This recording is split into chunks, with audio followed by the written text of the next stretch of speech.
My girlfriend broke my PS4 and doesn't understand why I'm so upset. I don't really know where to go from here. This was written back in COVID times, December 15th, 2020. So, some background. During quarantine, I've been playing my PS4 games a lot more. What a loser, by the way.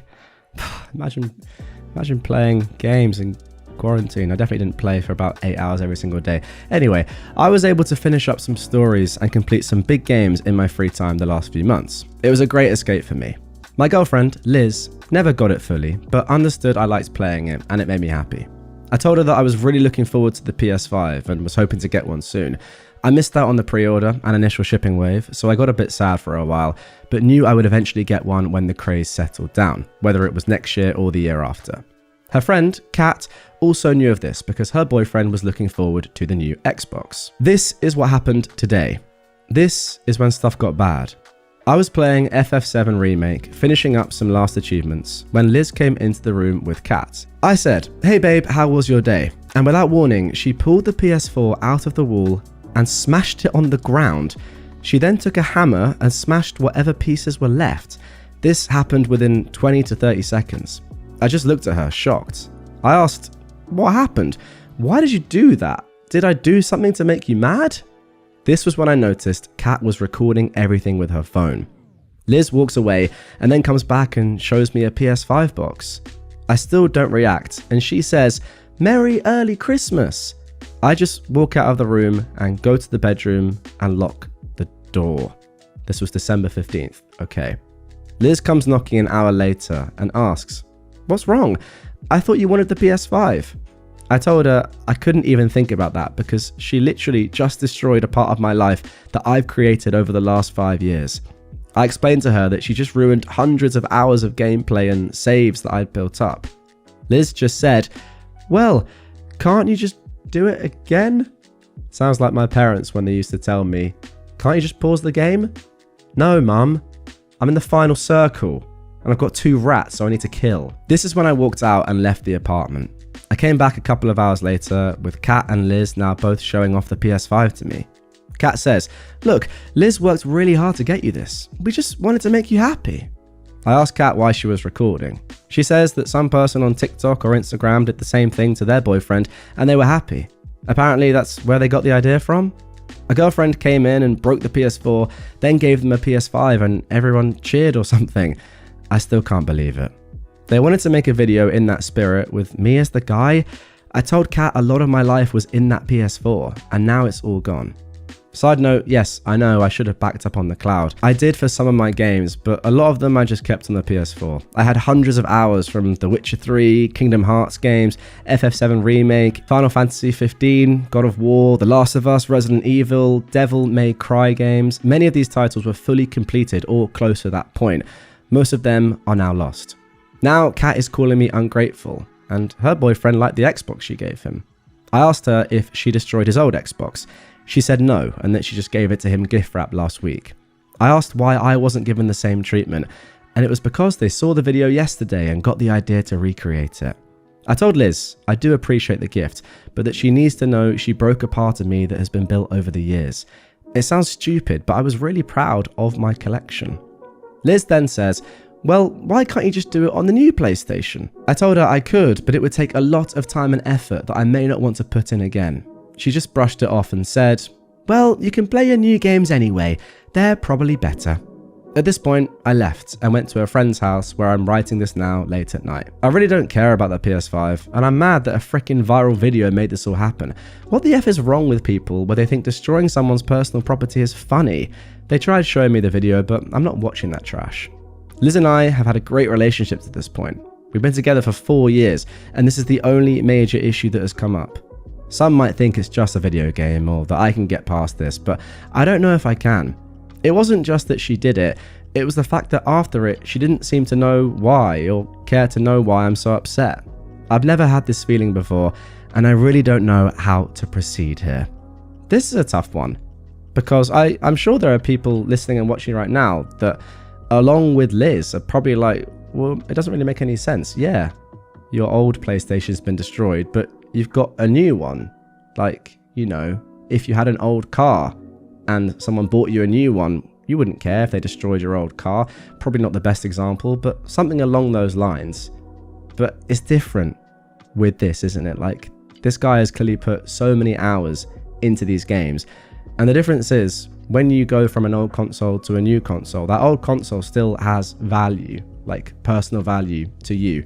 There's a very good chance that OP may, despite the fact that he's got a new PS5, go back and play old PlayStation games and old saves that he loved on the console that he put 5 years into. I get it sounds strange, but you know, if you've ever played games or you're a gamer, you'd understand. I mean, it's not even that, it's the same with anything. Like, say you knitted a jumper and you spent ages on it, and then somebody bought you a new jumper or a new set of yarn or whatever that was much better quality, new, etc., and said, look, you can make a new jumper with this new yarn. I mean, this is a terrible example, but you know what I'm saying. By the way, I've burnt your old jumper. You'd be like, great, well, I love that old jumper. I spent years making it. Now, if you spent years making a jumper, you'd probably be quite bad at making jumpers in general, so not quite sure if that works out. But you get the general idea. You wouldn't be happy.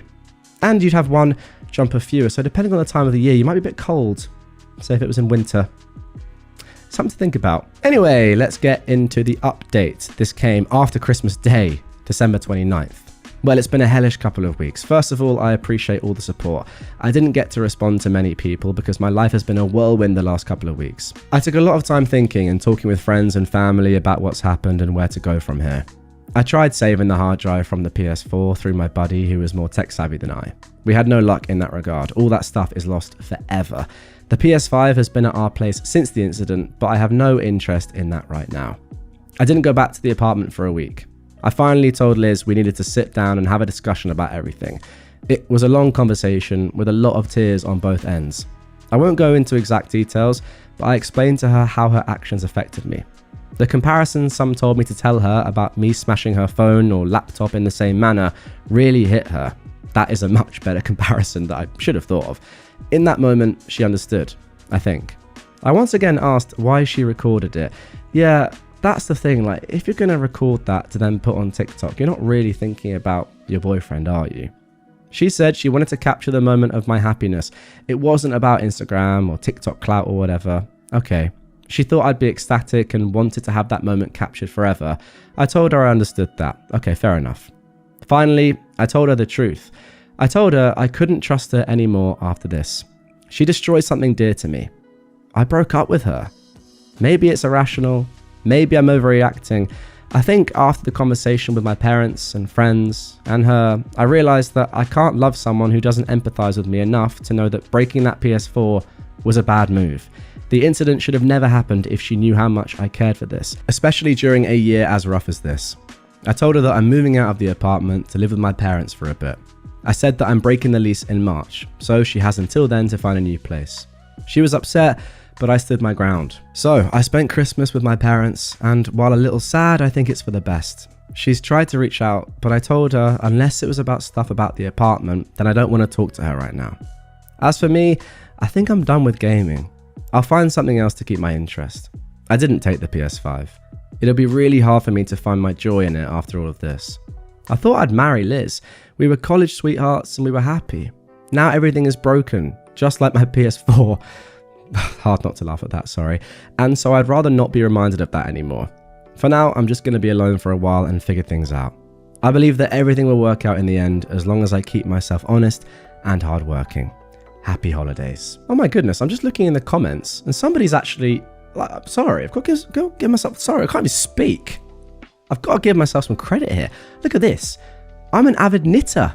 Imagine if my partner would cut up all of my current projects right in front of me, then pulled out a bag of expensive cashmere yarn, expecting me to be happy about losing hundreds of hours worth of work, and just telling me to do it again with this yarn. Sorry, is that not exactly what I just said? And I know nothing about knitting. A little bit of respect for me in the comments, by the way. What an analogy, I should never have doubted myself. But yeah, there we go. That is it for that story. I do have to say, I'm not sure if this warrants breaking up with somebody. I know the comments are going to be against that thought, but I just don't know if it's like, if you've got like a really good relationship like you say you do, and you've had no major issues in 4 years, and you thought you were going to marry this person, it does seem to me as if she is genuinely sorry. Like, yes, she obviously should have realized, she should have understood, she should have not done any of this. Like, you shouldn't have to explain to her why what she's done is so ridiculous. But if it's just one incident, like, there are much worse incidents that happen to people and they get through it and stay together and live a happy life. So I just feel like, is it worth like destroying a 4-year relationship with someone that outside of this you love that much? I don't know. Couple of questions. So, were you living together in COVID? Yes. You've said during quarantine you were playing your PlayStation a lot more. You've been playing it for 5 years, so that means it's been in your life as long as Liz has been in your life. And I'm sure, like, it's obvious that she would know how much it means to you. It's impossible for her not to know that after being with you and it being in your life for that long and clearly being a big part of your life. You say at the start that she never got it fully, but she understood that you liked playing it and it made you happy. So maybe that is all I need to read. I don't know. Let me know in the comments what you think about what I'm saying. I just feel like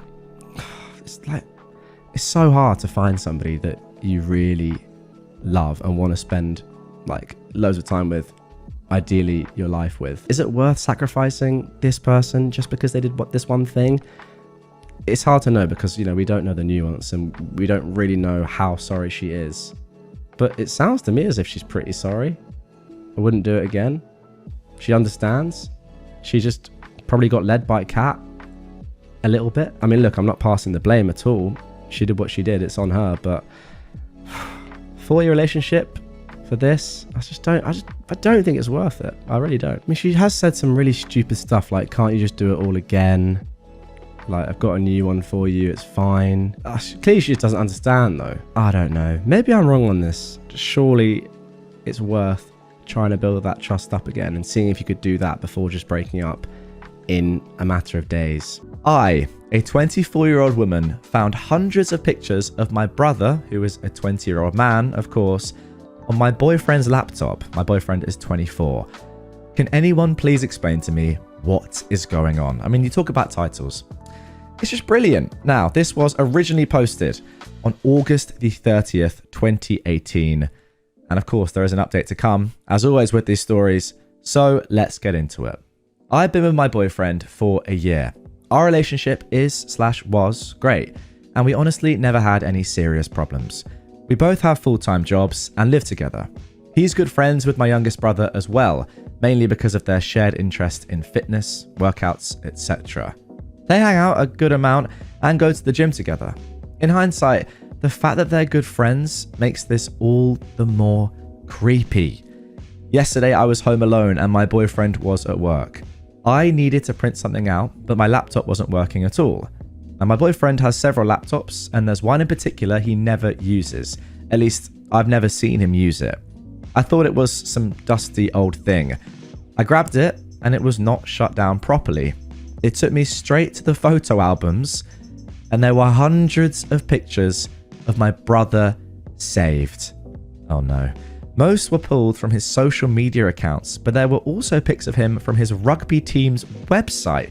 What the flip? This isn't even the worst. There was an album that only consisted of creep shots and videos. Pictures of him sleeping, even videos of him getting changed. You could clearly see in the videos that he wasn't aware he was being recorded. What the frickin' F? The last pic he uploaded was literally last week. This is so creepy. I don't even know what to say. There were also pictures of someone's gym clothes. I'm assuming they're also my brother's. Yeah, they probably are. I'm confused, disgusted and shocked. What the heck is going on? When he came back from work, I just went straight to sleep. I couldn't even face him. I honestly can't think of a good reason he would do this. I mean, straight guys don't usually do this, right? Well, let me tell you, as someone that is a straight guy, no, I don't normally do this. I don't know if I should even confront him about it. Should I ask what this whole thing is about? There we go. That is it for the original post. Too long didn't read. Boyfriend has tons of pictures and videos of my brother saved on his old laptop. It's extremely creepy, and I don't even know how to confront him about it. Well, let me just say this. That's one of the weirdest things ever. Secondly, you obviously have to confront him. Like, your boyfriend has pictures and videos of your younger brother on his laptop, and your younger brother has no idea he was even being filmed or taken photographs of. Yes, you must confront him. And I would say, obviously, you break up with him immediately, even potentially go to the police. But let's see what the people of Reddit were saying. Let's jump into some relevant comments. Somebody said, he's clearly got a thing for your brother. It's not a healthy way of expressing it. Creepy as anything, but it's quite obvious. So confront him. Tell him how uncomfortable it makes you feel. Be prepared to break it off with him. I'm sorry you're having to deal with this. Yeah, very reasonable. Pretty much exactly what I said. OP said, it's weird because I never even suspected that he has a thing for my brother. I would have noticed something like that. I honestly can't believe it. Well, you didn't notice it. So there you go. And also, clearly your boyfriend wants to keep this a secret. He probably is bisexual. Maybe he's even gay. Who knows? And yes, he might be ashamed of this. And he's probably trying to cover it up as much as possible. I mean, I would be pretty ashamed of having a folder full of pictures and videos of my girlfriend's younger brother on my laptop. I probably wouldn't want to tell the people of the world about that either. But there you go. Now, OP also added this in the comments. I was talking to my brother the other day, and he told me, oh no. See, this is what you get when it's like sort of live like this. Live reaction to the following sentence. He told me that his dirty clothes keep going missing, and that he's convinced someone at the gym or other places keeps stealing it. Oh my goodness. I just found it kind of funny / weird at that time, but now I'm thinking it's way more effed up. Yeah, probably is. What is he doing with your brother's dirty clothes? I think we all know, realistically. Maybe he's putting them in the wash, helping out. I doubt it. Let's jump into some other comments. It's not just that your boyfriend is sexually attracted to your brother, but that he's clearly obsessive. I'm a single guy, and I'll look at Facebook pictures of my crush, but I don't save them onto my computer. That is super creepy. That's very fair. And him taking pictures of your brother sleeping sounds criminal. Yeah, that's what I said. This is a lot worse than your boyfriend being secretly gay. Completely agree. Somebody else replied to this saying, in my opinion, saving them isn't so much of the concern as is taking the creep shots of him. That is a serious WTF. Yeah, I mean, that is the illegal stuff there, surely. I would take the laptop and show my brother, then go to the police to report it. Boom. Exactly what I said. Let me know in the comments down below throughout all of this, guys, by the way, what you're currently thinking. If you do a little timestamp as well, that's pretty cool, because then I will know that you're sort of reacting live in the way I am. You know, if you listen to the whole story and then give your opinion, it will obviously be influenced by the update that we're going to get into and future comments. But if you give a little timestamp now, then I'll know that maybe we're thinking the same things, maybe not. I feel like this is a pretty cut and dry case. Somebody else said, I don't recommend confronting him alone. It's a valid point. This is some very unhealthy stuff. And I feel like if you corner someone with this sort of thing, he may react in a way that puts you in danger. Don't do that, even if you crave the dramatic airing. I don't think OP is the sort of person that does crave the dramatic airing or the drama, given the fact that she said, I don't even know whether to confront him or not. I feel like if she loved the drama, she already would have done. This probably goes beyond drama, though. This is more like, oh my gosh, my boyfriend is a creep and might go to prison for this. Last comment. Somebody said, yep, I suspect the boyfriend will react very poorly to OP confronting him. And this is a big revelation that could potentially bring to light something the boyfriend wants to hide and is ashamed of. This could be really dangerous to OP. That's very valid. Yeah, I completely agree. I would like to say that wouldn't happen, but obviously I've got no idea who OP is, who OP's boyfriend is. So yeah, it's probably best to have some backup here, especially given the fact that what he's doing must be illegal. I don't know where you are in the world, but it must be. You can't just take photos of people without their consent if they're sleeping. Also, we don't know where this person, where your brother was asleep. Like, is it in his bed in his own house? Actually, it must be, right? I imagine your boyfriend is staying around at yours, and then what? Gets up in the middle of the night and goes into your brother's room and takes a photo of him? I mean, that's the worst case. Jesus, that's really quite disgusting. Anyway, let's get into the update. This was posted, what? A month or so after the original, back in 2018 still, but the start or the middle of September. Sorry, this is just a funny start to an update. Sorry to disappoint, but this isn't a positive update. I don't think anyone expected it to be positive. Imagine, like, oh wow, we got a positive update. Turns out, my brother actually asked my boyfriend to take loads of creepy photos of him without his consent, which makes no sense, and store them on his laptop. You know, what could possibly be positive about any update? Anyway, I'm still trying to mentally process it all, hence the delayed post. So I grabbed the laptop to take pictures of the photo albums. I found way more stuff than I originally stumbled upon. A lot of the commenters in the original post said that he probably used me to get closer to my brother. Oh god, that's a good point. Didn't even think about that. I didn't quite believe it at first, but they were right. Okay. I didn't even think about that.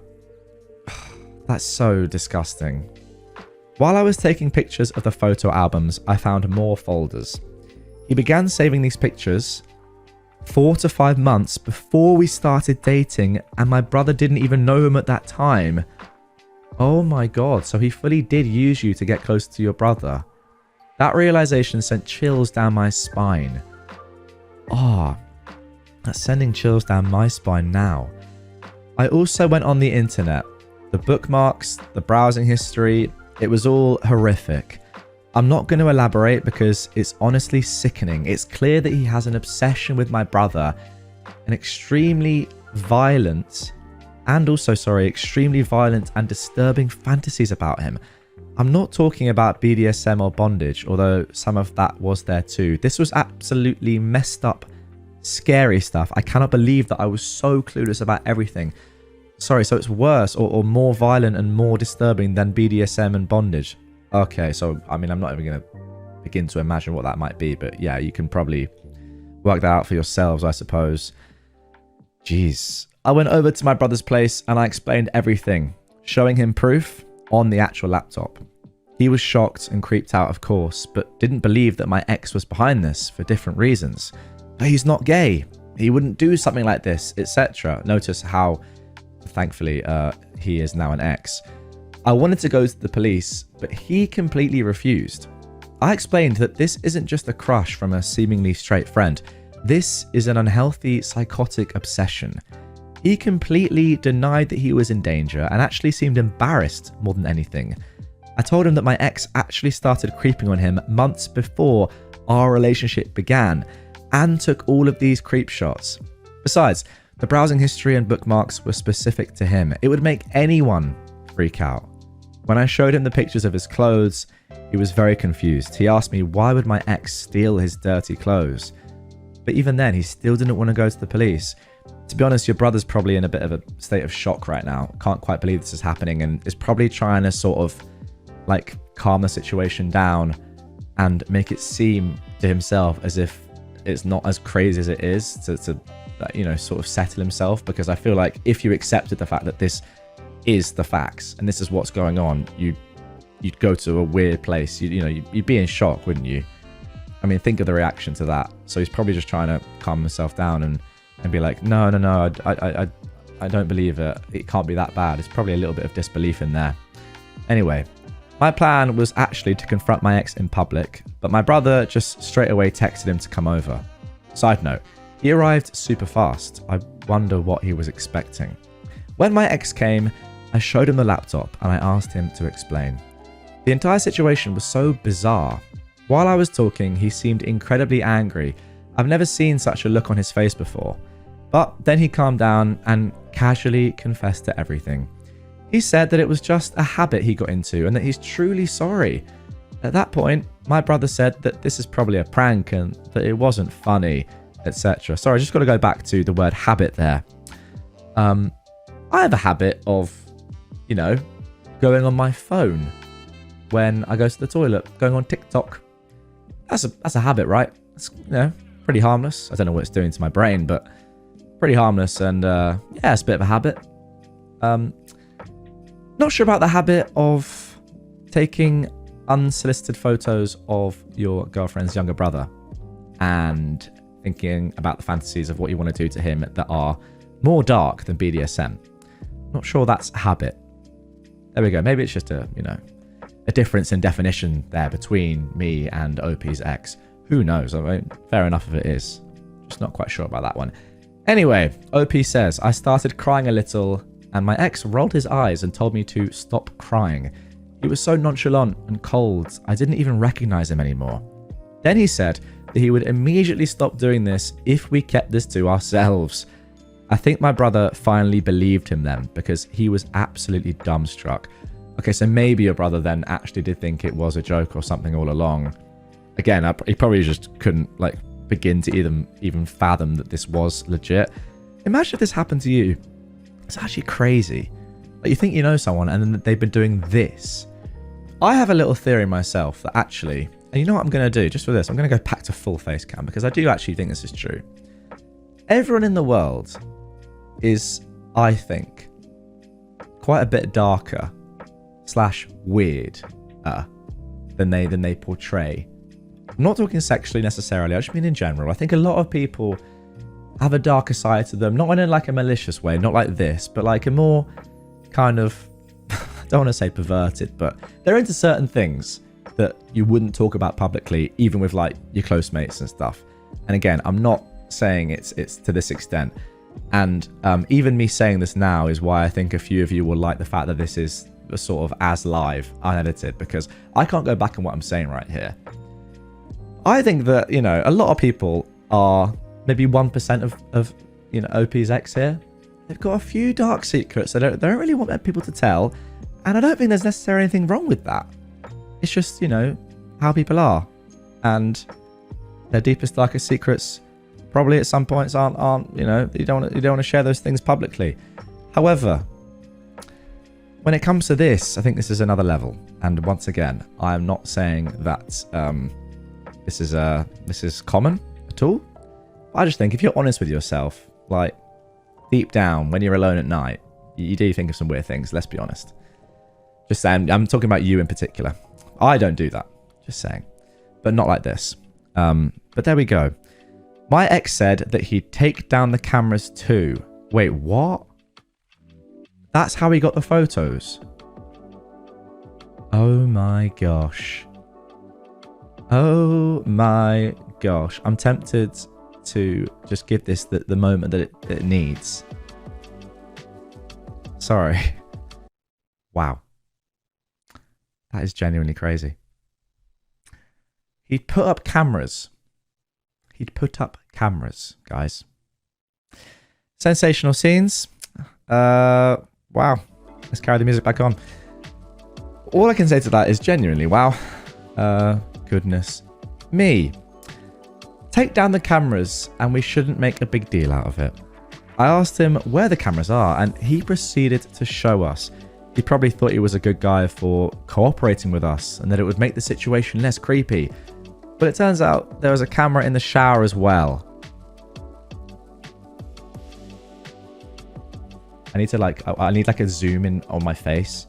I should have done that. How do I do that? I just get close to the camera wow. And that's content. If you're listening to this on a podcast platform, I'm very sorry because you just missed some absolute golden content there from my face. I think we can all agree on that. Cameras in the shower.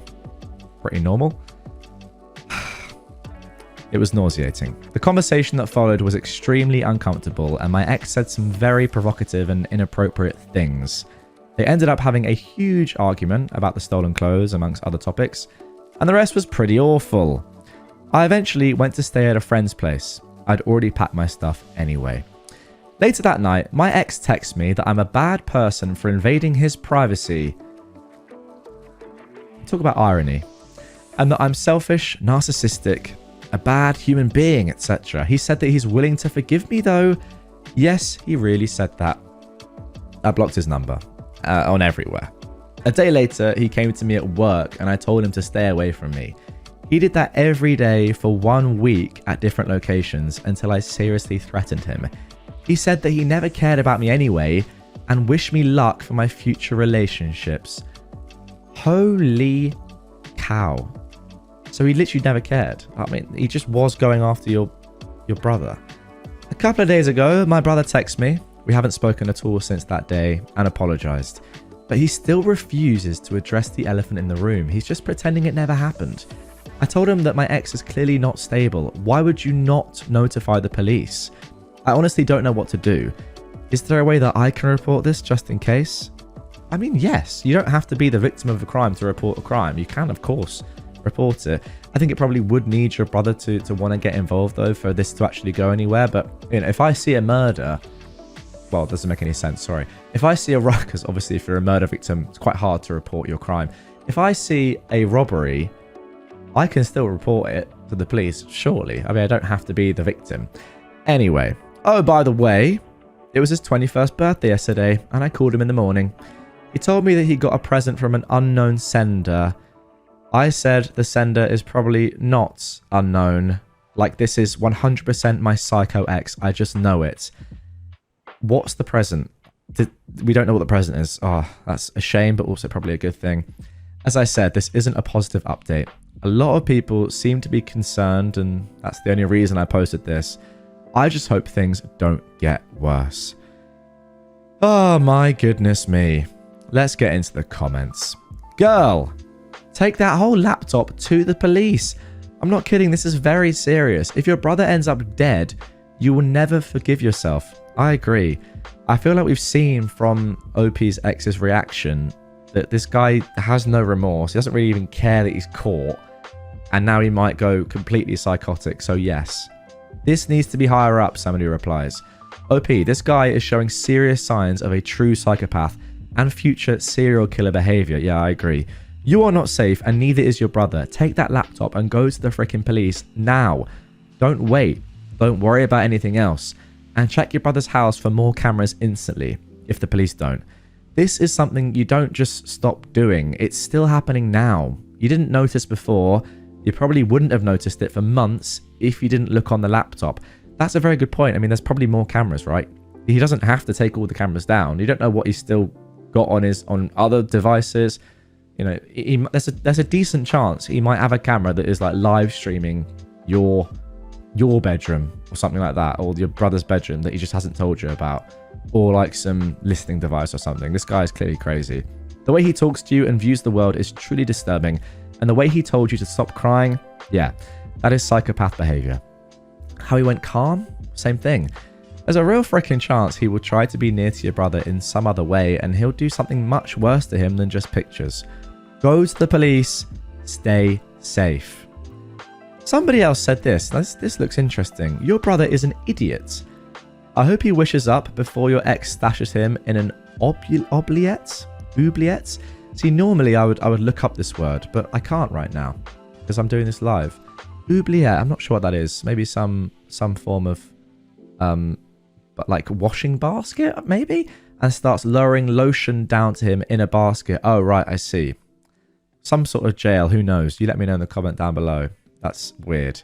Idiot is a strong word, but actually, now that I think about it, yeah, he is, because you know you're not just an idiot for doing idiotic things. You're also an idiot for not doing things that you know would save your life, right? As in, if I didn't take medication for sepsis, I'd be an idiot. There we go. Final comments from... That's just such a bad example, but also a good example. Would that be taken out if this was edited? Arguably not, actually. Probably would keep it in. Final comments from OP. I definitely won't post another update. This is the last one. And I forgot to mention it, but I have the laptop. He said that he was doing us a favor by letting us keep it. I mean, he didn't really put up a fight about it. Thanks for your concern either way. And there we go. That is the end of that roller coaster. I don't really know what else to say other than what I've already said throughout that. I do just think the main thing is that OP has to go to the cops immediately, no matter what their brother says. Again, you don't have to be the victim of a crime to report it. Also, you're the one with the evidence anyway. Also, surely your brother will be more pushed to actually like press charges or help out this ridiculous situation if you go to the police first and are like, look, the police have said that this is a real criminal case. My ex could be doing this amount of time with the right evidence. If you come forward as well, it will add etc onto the charges, whatever, onto the sentence. I don't think it would take much convincing, and I don't think it would take much time, to be honest, for OP's brother to get on side and be like, okay, yeah, this was super weird and we need to do this now. So there we go. Crazy stuff. And I'm not quite sure how to react. I think it's just the unsettling thing is the sort of psychopathic nature of this man, in that you guys had no idea what was going on. And by the way, I don't blame you for that, because that is the beauty of a psychopath. I say beauty very lightly there, but they can fit in very well. They can be very charming. They can get along with people extremely well. People often like them a lot.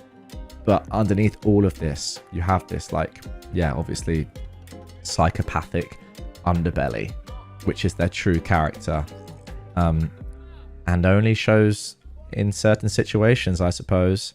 Like the fact that he went calm there and was like locked in and just knew how to act and was like, you know what, I don't care that I've been caught. This. Stop crying, etc. I'll take the cameras down, whatever. It's not as if he was panicked and like, oh my god, I can't believe I got caught. Like, this is the definition of a psychopath. So yeah, I mean, the main point is you got to go to the police. But there we go. My ex turned up last night drunk. Tomorrow is his wedding day. Should I tell his soon-to-be wife? I was with my ex for 2 years. It wasn't the best relationship, and we broke up because I moved for uni and just didn't want to be with him anymore. It's been almost 5 years since we broke up, and I'm engaged to be married with my fiance, who is absolutely my soulmate. Yesterday evening at around 10 o'clock, he rang our doorbell drunk. His bachelor party was in the city I live in, and he came to see me. When my fiance opened the door, my ex just started sobbing, saying that he couldn't believe he, my fiance, was real or something like that. We took him into the apartment because he didn't look dangerous. He just vocally vomited before he actually vomited in our bath. What I could gather is that he was still very hurt because of our breakup, that he thinks that we could have made it work, and he regrets treating me badly. He then threw up again and called an Uber to his hotel. It was very surreal. He was fine. We fed him waffles to sober him up and told him to write to us when he was in his hotel to make sure he didn't die or something. I was left with a weird feeling, almost dirty. I'm thinking of contacting his soon-to-be wife. Or should I call him to encourage him to tell that to his fiancée? Or should I not do anything and let this just be an anecdote for my future? Wow. Very, very interesting. I don't know about this one. I really don't. I personally think you have to tell her. You have to tell her. Because if you don't, then you know that he's going into this relationship, into this wedding, into this marriage, not fully in it, right? Like, he's still got regrets.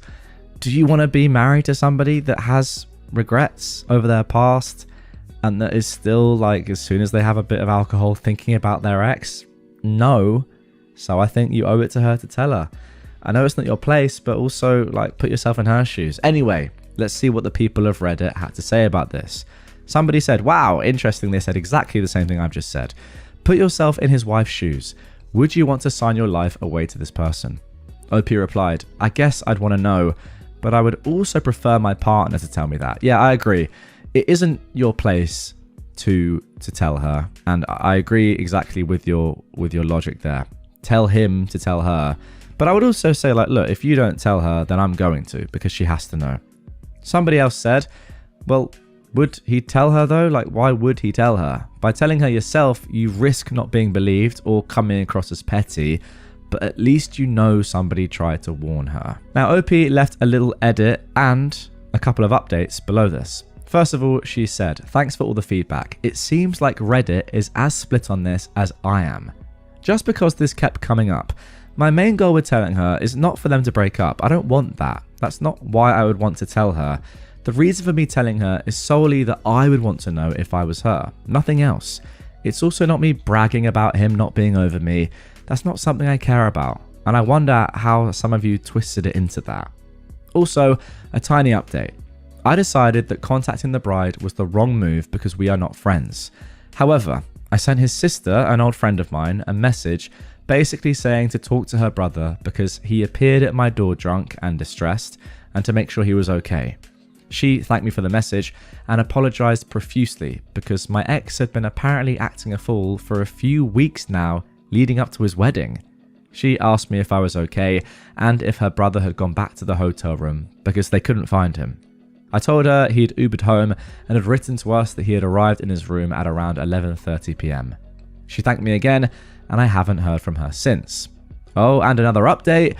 His sister called me again to ask me if he'd come by or said anything about his whereabouts. Apparently, he didn't show for the wedding. Oh my goodness. Apparently, he didn't show for the wedding, and nobody knows where he is. So, me telling the fiancé is now obsolete. Goodness me. Okay, so that update came, I presume, the next day on the wedding day. I forget that this is all happening very, very quickly and the night before the wedding. Jesus. All right, somebody said in the comments down below, you and your fiancé handled every bit of this as graciously as anyone could expect. Contacting his sister was the best move you could have made. Somebody said, oh dang, he ran out on the wedding. That girl dodged a major bullet. And finally someone said, holy heck, the edits. I hope he's okay. Please update us if they find him. I mean, yeah, that is true. Like, it's not just that he ran out on the wedding. Nobody's actually seen him, I suppose, since he left your house, OP. So, yeah, I hope he's all right. To be honest, it does sound... I know this is obviously like a crazy event and very, very distressing for the wife-to-be, but I think in the long term, it's probably a good thing these guys didn't get married. Anyway, 10 days later, we got this final update. Long story short, he bailed.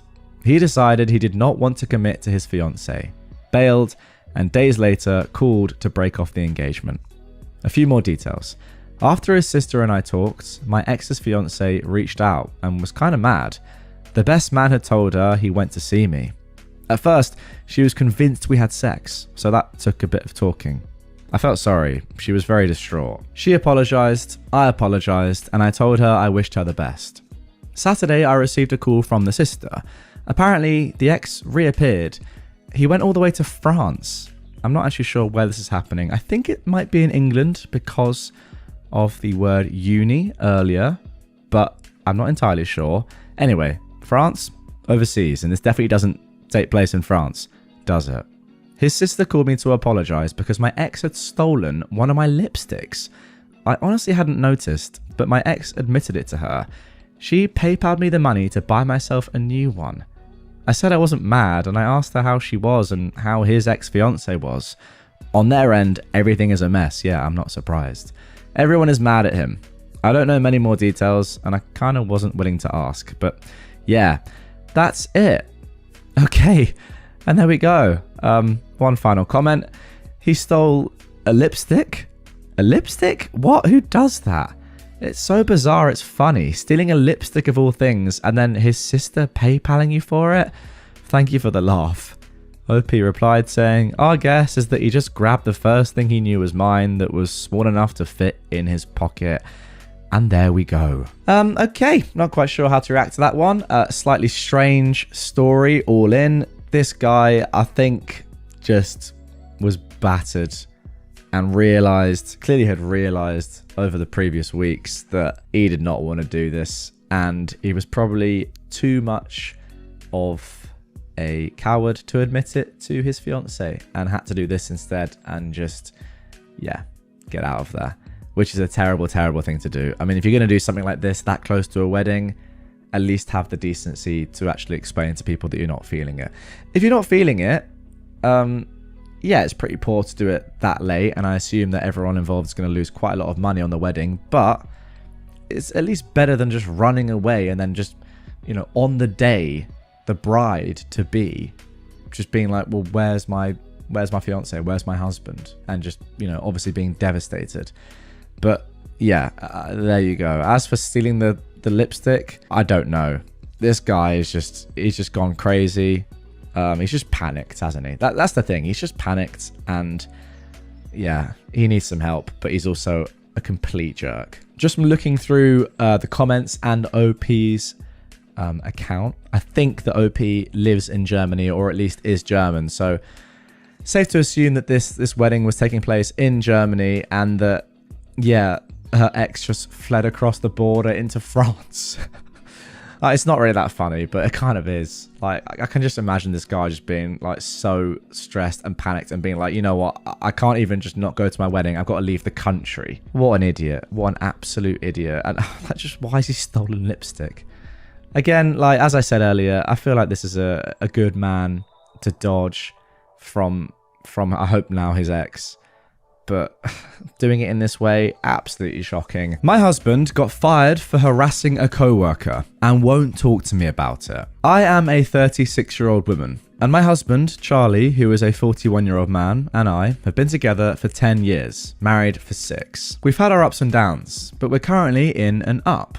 He's never done anything like this in the past, so it came out of left field for me, and I'm very much shocked and at a loss here. Charlie is a computer programmer and was a senior engineer at his former company, where he'd worked for 4 years.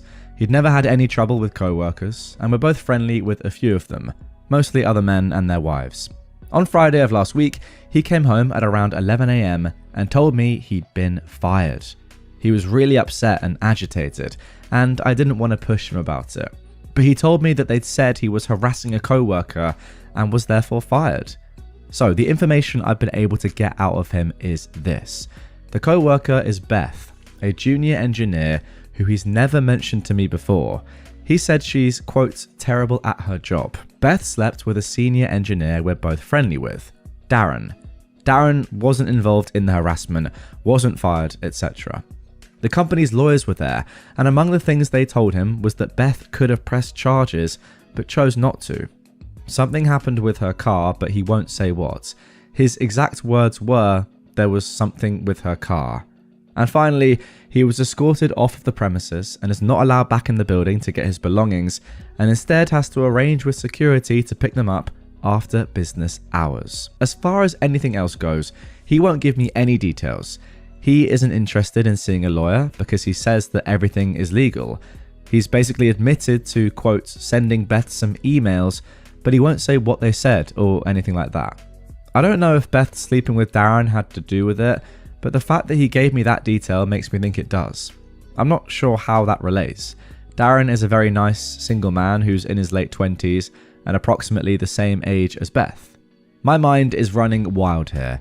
Charlie has been depressed and withdrawn all weekend. He won't talk to me about it, and he won't talk much in general. I work remotely, so I was home all day with him, and he played video games all day and then went to bed at 6 PM. The fact that he won't tell me anything and isn't interested in seeing a lawyer makes me think that it's bad, and it makes me worry that everything is true and not just a misunderstanding or a small thing blown out of proportion. He has never been flirtatious with other women or cruel to them, and he's also never said anything bad about other women engineers that he's worked with. I don't know what to do here. My instinct is to be supportive of my husband, but I don't know what kind of behaviour I'd be supporting. I don't want to run to his co-workers we know and ask them, since they're more our friends than my friends, and while we spend time together at get-togethers or bars, I'm not close with them. In an immediate sense, I don't know what to do about helping someone who is so depressed and won't talk to me. Okay, there we go. That is it for the original post. I completely get what OP is saying. You want to back up your husband here, of course you do, but you don't know what he's done. Can you support someone when you don't know what they've done? I'm not entirely sure, even if they are your husband. If he's not giving you the details, then that's not really your fault. Anyway, let's jump into some top comments before getting into the update for this one. Somebody said, I would tell him you have to assume the worst if he won't be honest with you. I've got to say, he must have done some bad stuff to be escorted off the premises with no warning like that. Either he was hating on her and went over the top, or he tried to F her and went over the top, or he tried to F her and then hated on her. Okay, I suppose maybe, but I'm not sure about sort of guessing what he's done either. It's one thing him not telling you, it's another thing trying to work out what he might have done. This comment continues saying, edit, I've just reread the whole thing. I'm guessing that he tried to F her, then sent crazy emails and vandalized her car. He could easily still be charged criminally and or sued. Yeah, as I said, I'm not sure about jumping to conclusions, but I get why the people of Reddit are trying to work out or, yeah, guess at what might have happened. Somebody else actually replied to this comment saying, I've worked at larger companies, and when they fire people, sometimes they are walked right out of the building. The reasoning is they don't want the fired person to make a scene and rock the boat. It's heartless in my opinion, but it does happen. Something tells me that OP's husband did something terrible because lawyers were there and apparently the girl could have pressed charges. That is very unusual. My guess is OP's husband got jealous that Darren was sleeping with Beth and not him, as he had a crush on Beth for a while, and he flipped out and went all nice guy on her. He mentioned there are emails, so there is evidence in writing as well. This does not bode well for OP. Again, I can't really argue with this comment, and this does seem pretty reasonable. I'm just not sure that I want to go there and say what might have happened. I mean, maybe I'm sort of doing a little bit of a cop-out there because I know there is an update to come, but just my opinion. Anyway, one final comment said this. Seeing as it got so far that he's been fired and he doesn't want to fight it, it sounds like the allegations are probably true. The fact that he brings up Darren makes it seem like he's harassed her as a result of sexual jealousy.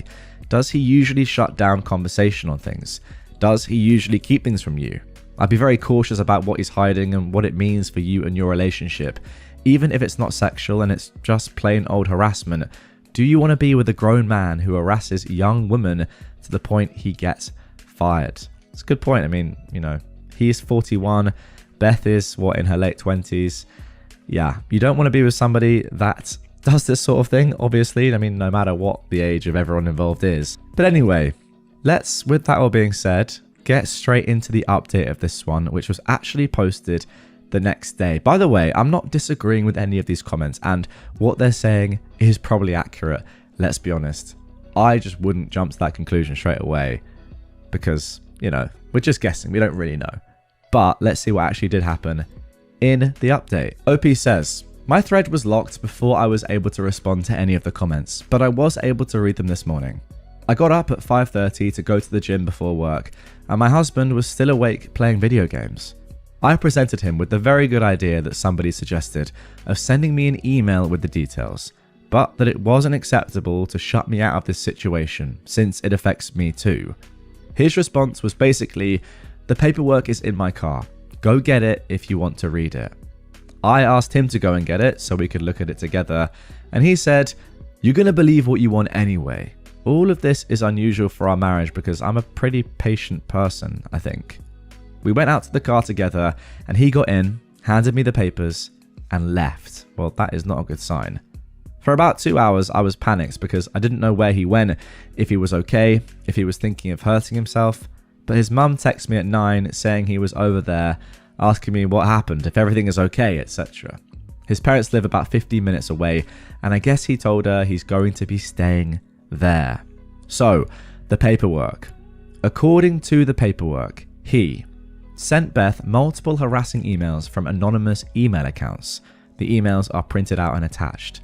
He apparently did this while at work, and they've been monitoring his user account for 3 months.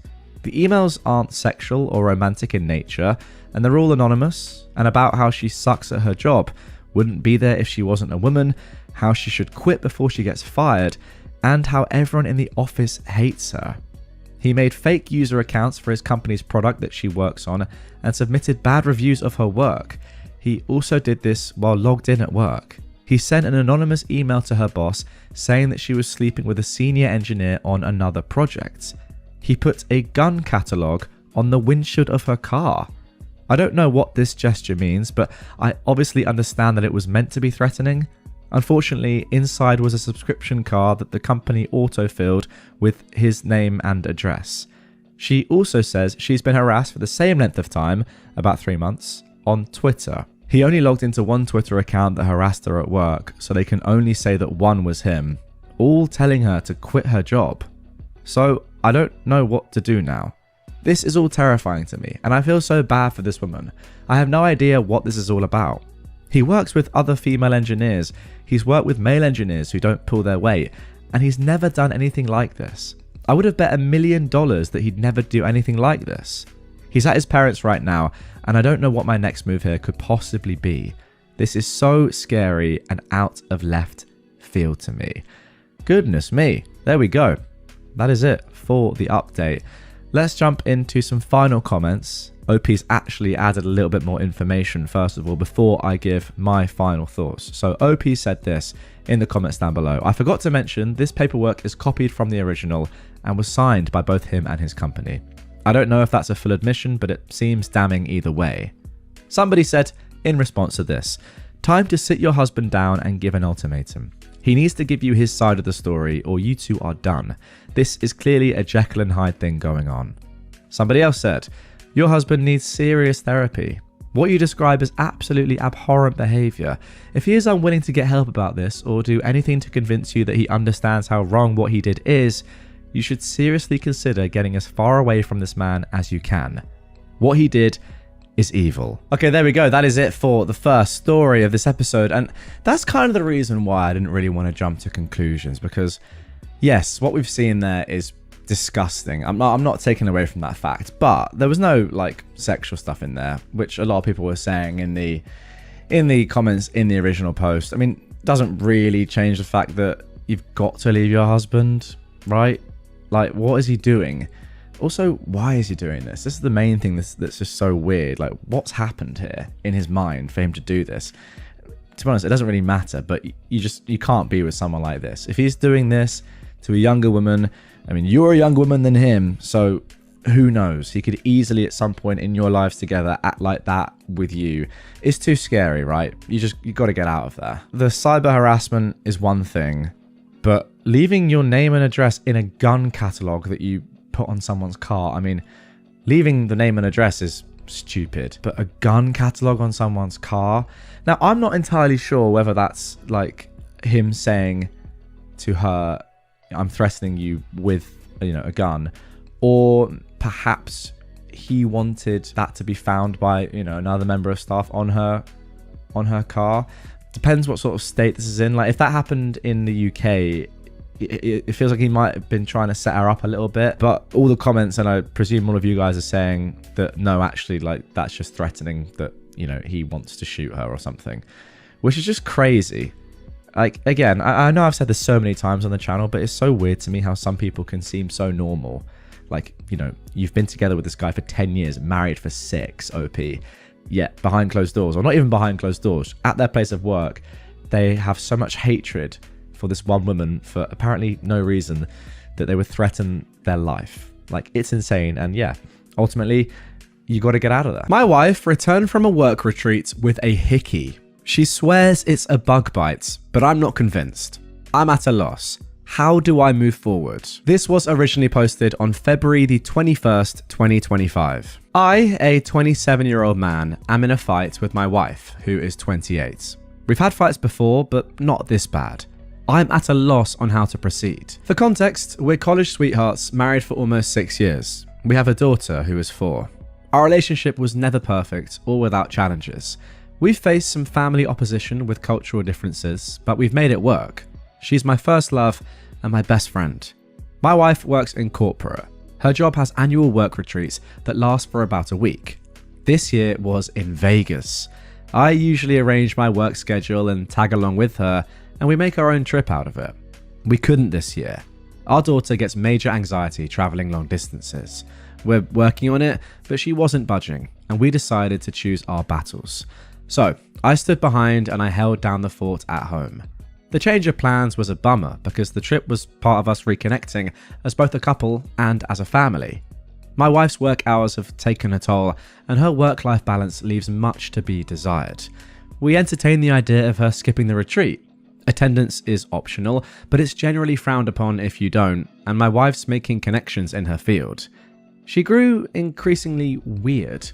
We have a system if either of us is away for extended periods. We keep in contact. For the first day or so, she was herself, but she grew distant. I'd even text her about important stuff and be left on read while she claimed she never saw my text. Whenever we talked, she was rushing me or our daughter off the phone. These were all times she wasn't involved in retreat activities. We were supposed to have a mini birthday celebration for our daughter over FaceTime. Our daughter was excited. It was something my wife promised her because the retreat overlapped her actual birthday. But she backed out because she had people up to her room after a seminar. It was like she wanted my permission to break her promise to our daughter. I told her I wasn't offering that, nor making her keep her word. She said I wasn't being fair, and this was a networking opportunity. They were business oriented and wouldn't understand her stepping away for family time. I said her decision is her decision, but she'd have to explain it to our daughter. She promised her that she'd rain check the following day. Our daughter didn't understand and cried. My wife ended up hanging up and leaving me to comfort our daughter alone. The whole incident rubbed me the wrong way. I didn't like it. She didn't keep her word for the rain check either.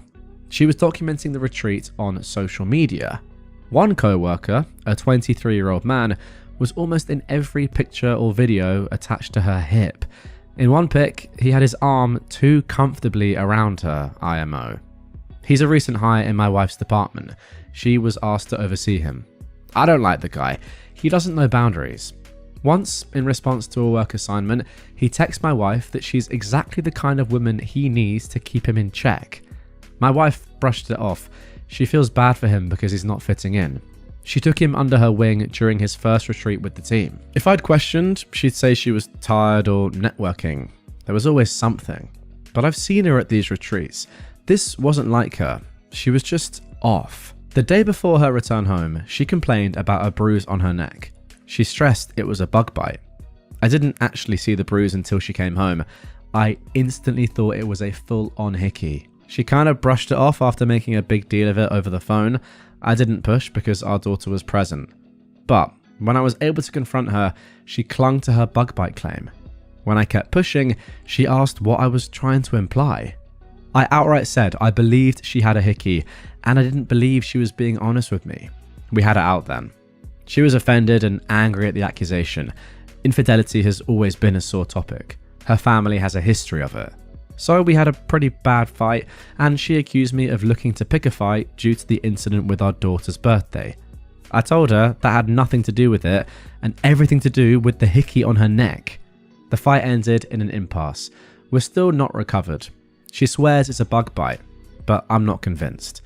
I've always trusted my wife. I never doubted her, but this bruise doesn't look like a bug bite, it looks like a hickey. I often feel more strongly when I consider how distant and weird she was during that Vegas retreat. Now she's wearing turtlenecks, and we're caught between arguing and her dousing our daughter and me with affection. Communication usually prevails for us, but not now. I think my accusation pushed us to a new level of argument. I'm at a loss here. I really need outside perspectives. How do I move forward? There we go. That is it for the original post. Before we get into the update, let's jump into some comments and see what the people of Reddit were saying. Somebody said, I'm not saying it's impossible, but I've never gotten a bug bite that looked like a hickey. Did she show you her phone or provide any proof that could support her innocence, or just dismiss you? The extra affection is a common move from guilt-ridden cheaters. Even if we stretch the imagination and believe it is a bug bite, she wasn't acting trustworthy, nor was she a good mother while they were in Vegas, and she needs to address and correct that. OP replied, no, I haven't had access to her phone. We usually have an open phone policy, but it's not something we've ever really done. I'm sure it will be another argument. Somebody else said, why did you go on work trips with her in the past? Did she want you to, or did you not want her to go alone? What is, and why is it necessary to have, the system when one of you is away? Whose idea was the FaceTime birthday celebration? Did she not talk to her daughter at all on her birthday, or she just couldn't do the FaceTime celebration? OP replied, work-life balance was an issue, so she'd invite me on the retreats. The system is for an extended period away from each other, like how long the retreat was, especially since we have a child now. The birthday FaceTime was my wife's idea. She promised our daughter and got her excited about it. No, she didn't talk with our daughter until she was calling to cancel, That's another reason the birthday stunt rubbed me the wrong way. Well, that, I've got to say, guys, is actually terrible. Like, not chatting to your daughter at all on her birthday is so bad. I'm going to back my own parents up here. My parents never missed one of my birthdays ever. Like, they would make sure, even if there were work trips and stuff, they wouldn't go if it was on my birthday. So, first of all, respect to them. Actually, just last year, I think, was the first time that my dad wasn't there on my birthday, I believe. And I'm 26. So, you know, there's two ways of doing it. And by the way, I've been away on my birthday without my parents, but, you know, they want to be there, which is pretty nice. And it's definitely not like this mother. Anyway, OP then responded to a deleted comment saying, yeah, you don't get to disconnect from being a parent, especially to a minor, for extended holidays. You certainly don't ghost them on their birthday. And when you promise to do something special for them and got the child excited about it, and then just hang up on them while they're crying. To be honest, I don't even think the FaceTime is special at all, but there we go. I'm not insecure, OP says. My wife's gone on the retreats before. We both work outside the home and have the caring for our daughter, so it's not an imbalance. My wife's work-life balance is out of sorts. She's in the company of other adults plenty. I've been with my wife on these retreats and other social events. I know how she is. She was off this entire trip, and it wasn't appreciated her entertaining a co-worker who ignores boundaries and the fact that he had his arm wrapped around her waist like he was claiming her or something. I trusted her when she said she had a bug bite. I got things to help her treat it for when she returned. It was only after I saw the bruise in person that there was no mistaking it was a hickey for me, and I questioned her on it. Okay, then a week later, we got the following updates. Things are a roller coaster. I'm trying to process. It took a while for my wife and me to have any real conversation about the bruise on her neck. We were stuck between arguing and her showering our daughter and me with affection. I rarely saw the bruise because she was turtlenecked up, but I did note the healing process from reddish purple to yellow. There wasn't any more discussion about the Vegas retreat. She made it clear she was done talking about it and that she shouldn't need to defend herself to her husband. I told her she could do whatever she wanted, but I was done being treated like an idiot and I wasn't sharing a bed with someone I couldn't trust. So I moved into the guest room. Communication stopped. The silences were palpable. Even our daughter noticed. I'm not proud of that. I try keeping her out of fights. My wife came to the guest room one night and asked if we could talk. I could tell she'd been crying. She said she hated the way things were between us. She felt she was losing me either way. I told her I needed complete honesty. She confessed that she hooked up with that co-worker on our daughter's birthday. The hickey was from him. She was lost in the heat of the moment and didn't realize he was sucking so hard on her neck. By her account, they made out while doing some on top of the clothes stuff, and then he went down on her. It stopped there because he called her by a nickname that I affectionately call her. It snapped her back to the reality of her actions. She went to splash water on her face and saw the hickey. The guy made light of it and made a joke about the hickey being her souvenir. She blew up on him and kicked him out of her suites. Part of the reason she was avoiding me was out of guilt. She said she's coming clean because she doesn't want to hide things anymore. I asked her why she cheated. What was it about that guy that she deemed worth risking everything? She claimed it wasn't him specifically, nor is she unhappy with our marriage. She doesn't really know how to explain it, but a part of her feels broken. The more she looks in the mirror, the more she sees her dad, who is 57. A cycle of being consumed with work, distant from his child, and the infidelity he put her mum, who is 55, through. She said her family never talked about anything openly, and how when she was growing up, her mum never addressed anything with her. I said, her parents didn't make her cheat. She chose to party up with a guy who constantly disrespected our relationship. These were all her decisions, and she at any point could have chosen our family. She agreed. She wants to blame her parents, but realizes this is on her. She apologized for cheating and for entertaining the guy's advances. She said she'll do whatever it takes to repair. Go to HR, quit her job, counseling, anything. She wants to make everything right. I told her I don't know what right looks like or if that's possible for us anymore. I knew we had our problems, but I thought there wasn't anything we couldn't talk out. She insisted we still could talk it out. We didn't have to give up on us. She tried giving this rally cry for our relationship, but I felt very numb. I said I didn't recognize her. Not just the betrayal of our vows, but also how she treated our daughter. She's like a stranger. She feels she failed as a wife and mum, but she loves us both beyond words and wants our life together and our family intact. I told her I couldn't give her the answer she wanted and thought we needed to separate and reevaluate. She didn't want separation. She felt we should stay together in our home. But I told her a separation was happening. Either she was leaving the home or I was with our daughter. She consented to leaving so as to best not uproot our daughter so much. She asked for our daughter not to be taken away from her. My wife's staying with my in-laws. I know that's difficult in itself because she doesn't have the best relationship with her parents. One of the hardest parts is the shift for our daughter now. Right now, she believes her mum's just busy with work per usual. She hasn't questioned it too much. My mother-in-law called the other day. She made no excuses for my wife, but she's advocating for us to work through it. She told me times when she heard my wife describe me as the anchor she always wanted. She believes there's something worth fighting for if I'm open. Despite some family opposition we faced throughout our relationship, my mother-in-law was always a supporter of us. I'm even more at a loss. I never imagined this kind of betrayal from my wife. She was my safe place. I feel numb, yet broken. I'm in love with her. That hasn't changed. But I don't see myself, her, our relationship, or our family the same. Everything's more tense because it's fresh. I think this period of separation is for the best. I'm not sure about divorce. I haven't let myself fully go there. I'm not set either way. I don't know where things go from here, but I'm focusing on our daughter and taking things one step at a time. I feel that's all I can do right now. Thanks again to everyone for the support.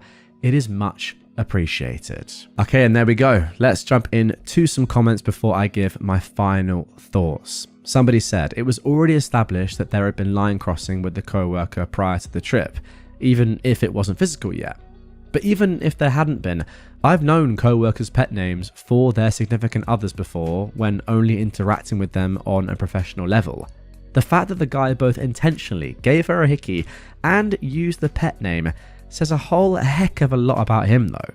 Someone willing to engage in an affair is bad enough. This guy was doing it as some kind of sick power play. I mean, that's a great point. He is 23 as well, so he's probably very immature, and I can definitely see how someone like that is, doing it for their own ego, to be like, oh, I did this. He's probably like gone and told all his mates how he broke up a relationship with an older woman, you know. Some people like that do exist. Now, somebody replies to this saying, it is also possible that it's something super common, like honey or baby, but OP said no, it's actually a specific nickname. It's not derived from her name or anything. It just summed up things I loved about her in one word. Apparently, he turned it into a sexual context. I mean, I don't want to get too far away from the real villain of the story, who is your wife, but this guy is awful. Somebody else said, one question, how close was the colleague to her to know her nickname that you use, and why did she let him this close to her literally and figuratively? Opie said, at the time I knew they had a friendship. She was asked to mentor him as he joined her department, so she took him under the wing and was supposed to be showing him the ropes. They would text and stuff and he would cross boundaries. His texts increasingly read like a guy fishing for an opportunity though.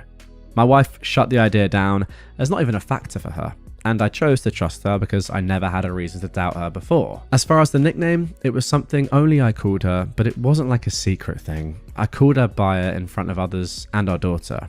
She claims the guy overheard me say it when she had me on speaker once, and he asked her about it afterwards. Okay, so I guess that leads us into a final question for OP, which ultimately has to be, do you see yourself, or do you want to get back with your wife or not? And it's a very, very tough one, but I have quite strong opinions on this just based on what I've read.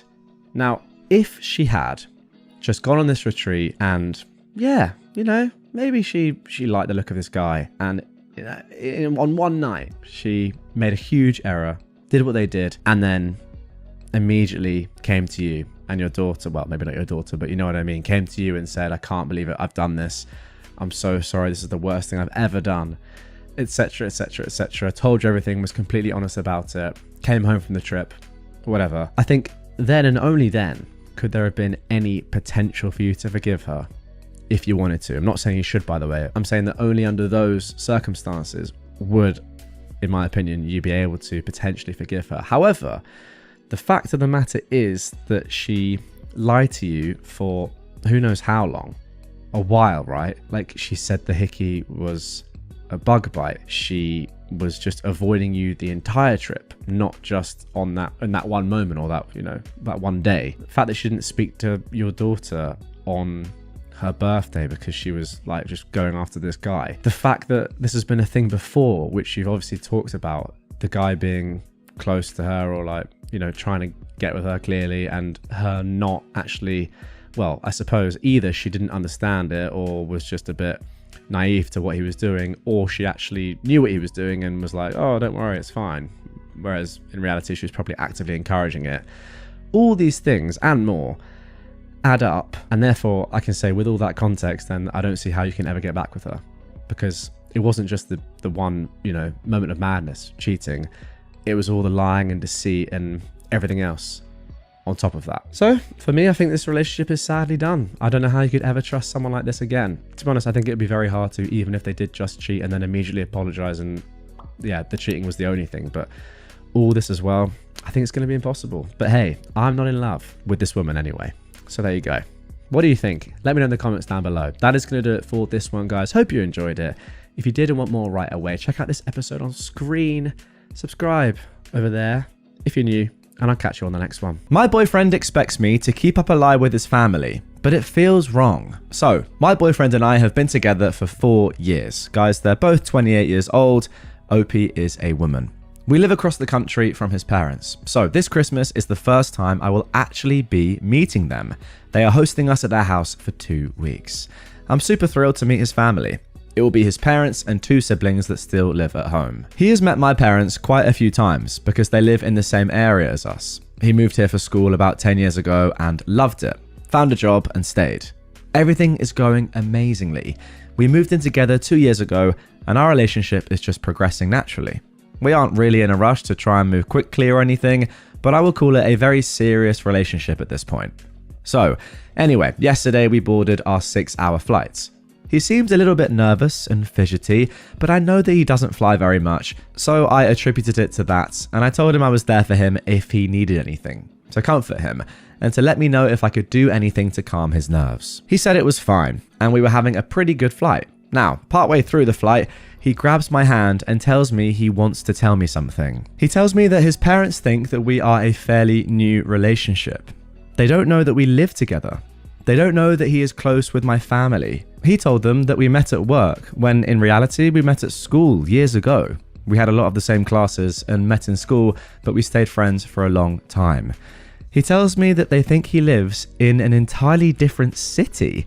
He lied to them about what degree he has, and they think he has an entirely different job. He told me that a few white lies about making his parents happy so they'd keep sending him money during school snowballed into not knowing how to tell them, and he pretty much has a totally fake life in their eyes now. He told them that I work in the same field as his fake job, even though I don't. He gave them a totally random family backstory on me. He really wants me to keep up appearances with the stories he told them over this holiday because he doesn't want to make a big scene and be embarrassed about having to lay it all out, and would prefer to wait until we get home again to tell them everything. I feel extremely uncomfortable with this, and I was honestly pretty shocked. I've said hello to his mum on speakerphone conversations, popped in for a Skype hello when they were chatting, and honestly, I had no idea that he had made up a huge story about us and me.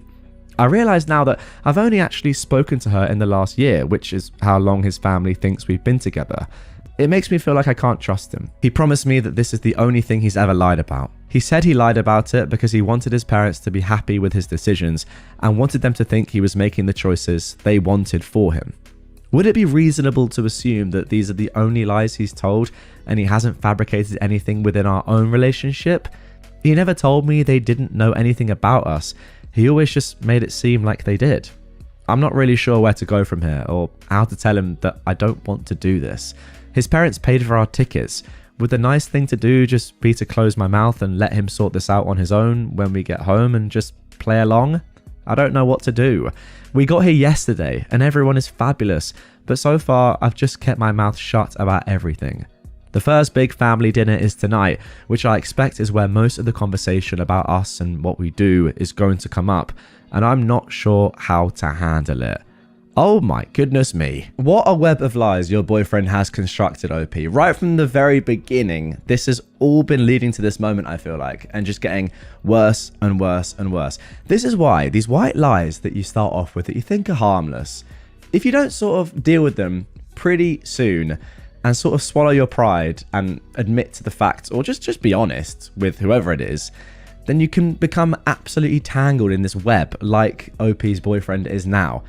It's insane. And you know what? Like I would never do this myself, but I'd be lying if I said I'd never told a white lie before, maintain that white lie to, you know, for my pride, or just so I don't get found out. And then it becomes a bigger thing, which actually you're like, well, I've got to keep this up because I've already said this lie in the past, but now it's way more intense and way more than I ever thought it would be when I just said that white lie at the start. This is like the ultimate version of that where, yeah, I mean, 4 years of lies. It's crazy. What I would say from your perspective, OP, is you have just got to say to your boyfriend, this is all on you. I'm not going to lie for your sake. I'm just not going to. I'm going to tell the truth the whole time because that's who I am as a person. And if you want to maintain this lie while I'm saying the opposite, that's on you. And if this is your family, so you're going to have to deal with the consequences. You can do whatever you want, and the way you act in this dinner and with your family and me in general is up to you, of course. But, you know, I'm going to tell the truth. And if you want to keep lying, that's on you. Now, I think you say that to your boyfriend and then your boyfriend has a choice to make. Does he maintain this lie and, yeah, just become even more of a coward? That's ultimately what he's doing. And I get it, like he's put himself in this position, but he's done it to try and appease his parents over the years, and now it's just got too big for him. But what might happen at this dinner? Like you say, or your boyfriend's parents ask you, "Oh, how's your job going?" You just say what your actual job is, and then just be honest. They say, "Oh, hang on, but we thought your job was this." You say, "No, it's this."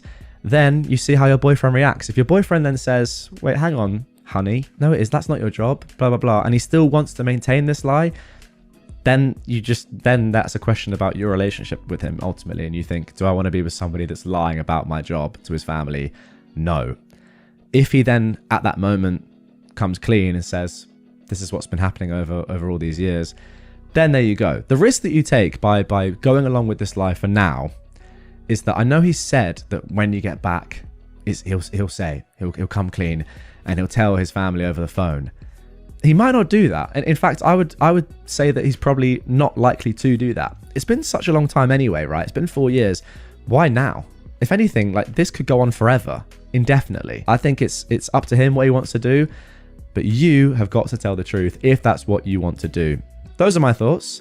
Let's see what the comments on Reddit were saying. And of course, we've got an update to come for this one as well. Somebody said, and they quoted this, "His parents paid for our tickets. Would the nice thing to do just be close my mouth and let him sort this out on his own when we get home and just play along? Well, actually, why would continuing to lie to these people be the best way to repay them for your flight? That's a good question." OP replied, "I just meant that I don't want to be the reason there's a huge blowout if this is something that I should be letting him keep between them, the people directly affected. I didn't mean I want to thank them by being a horrible person." I get what OP's saying. Like, they pay for you to come out there, have a good time.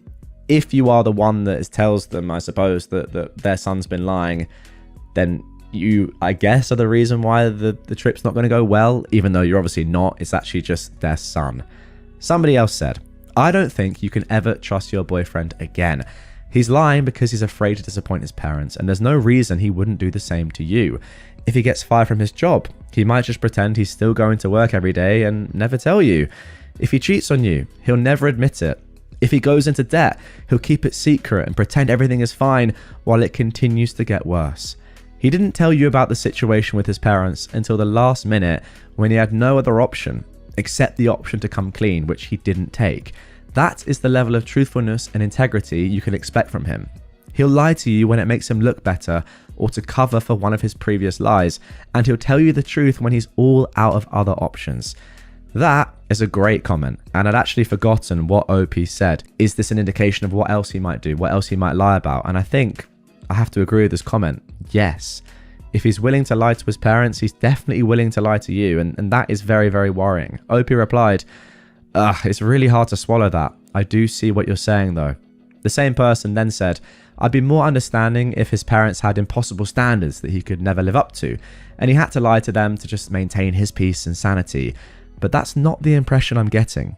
It sounds like he's been lying about a lot of things for a long time, and he still thinks he can get out of it by telling more lies.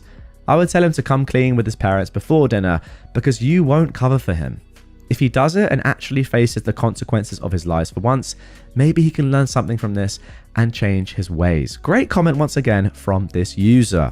OP said, yeah, that's true. And yes, his parents weren't expecting a surgeon or anything.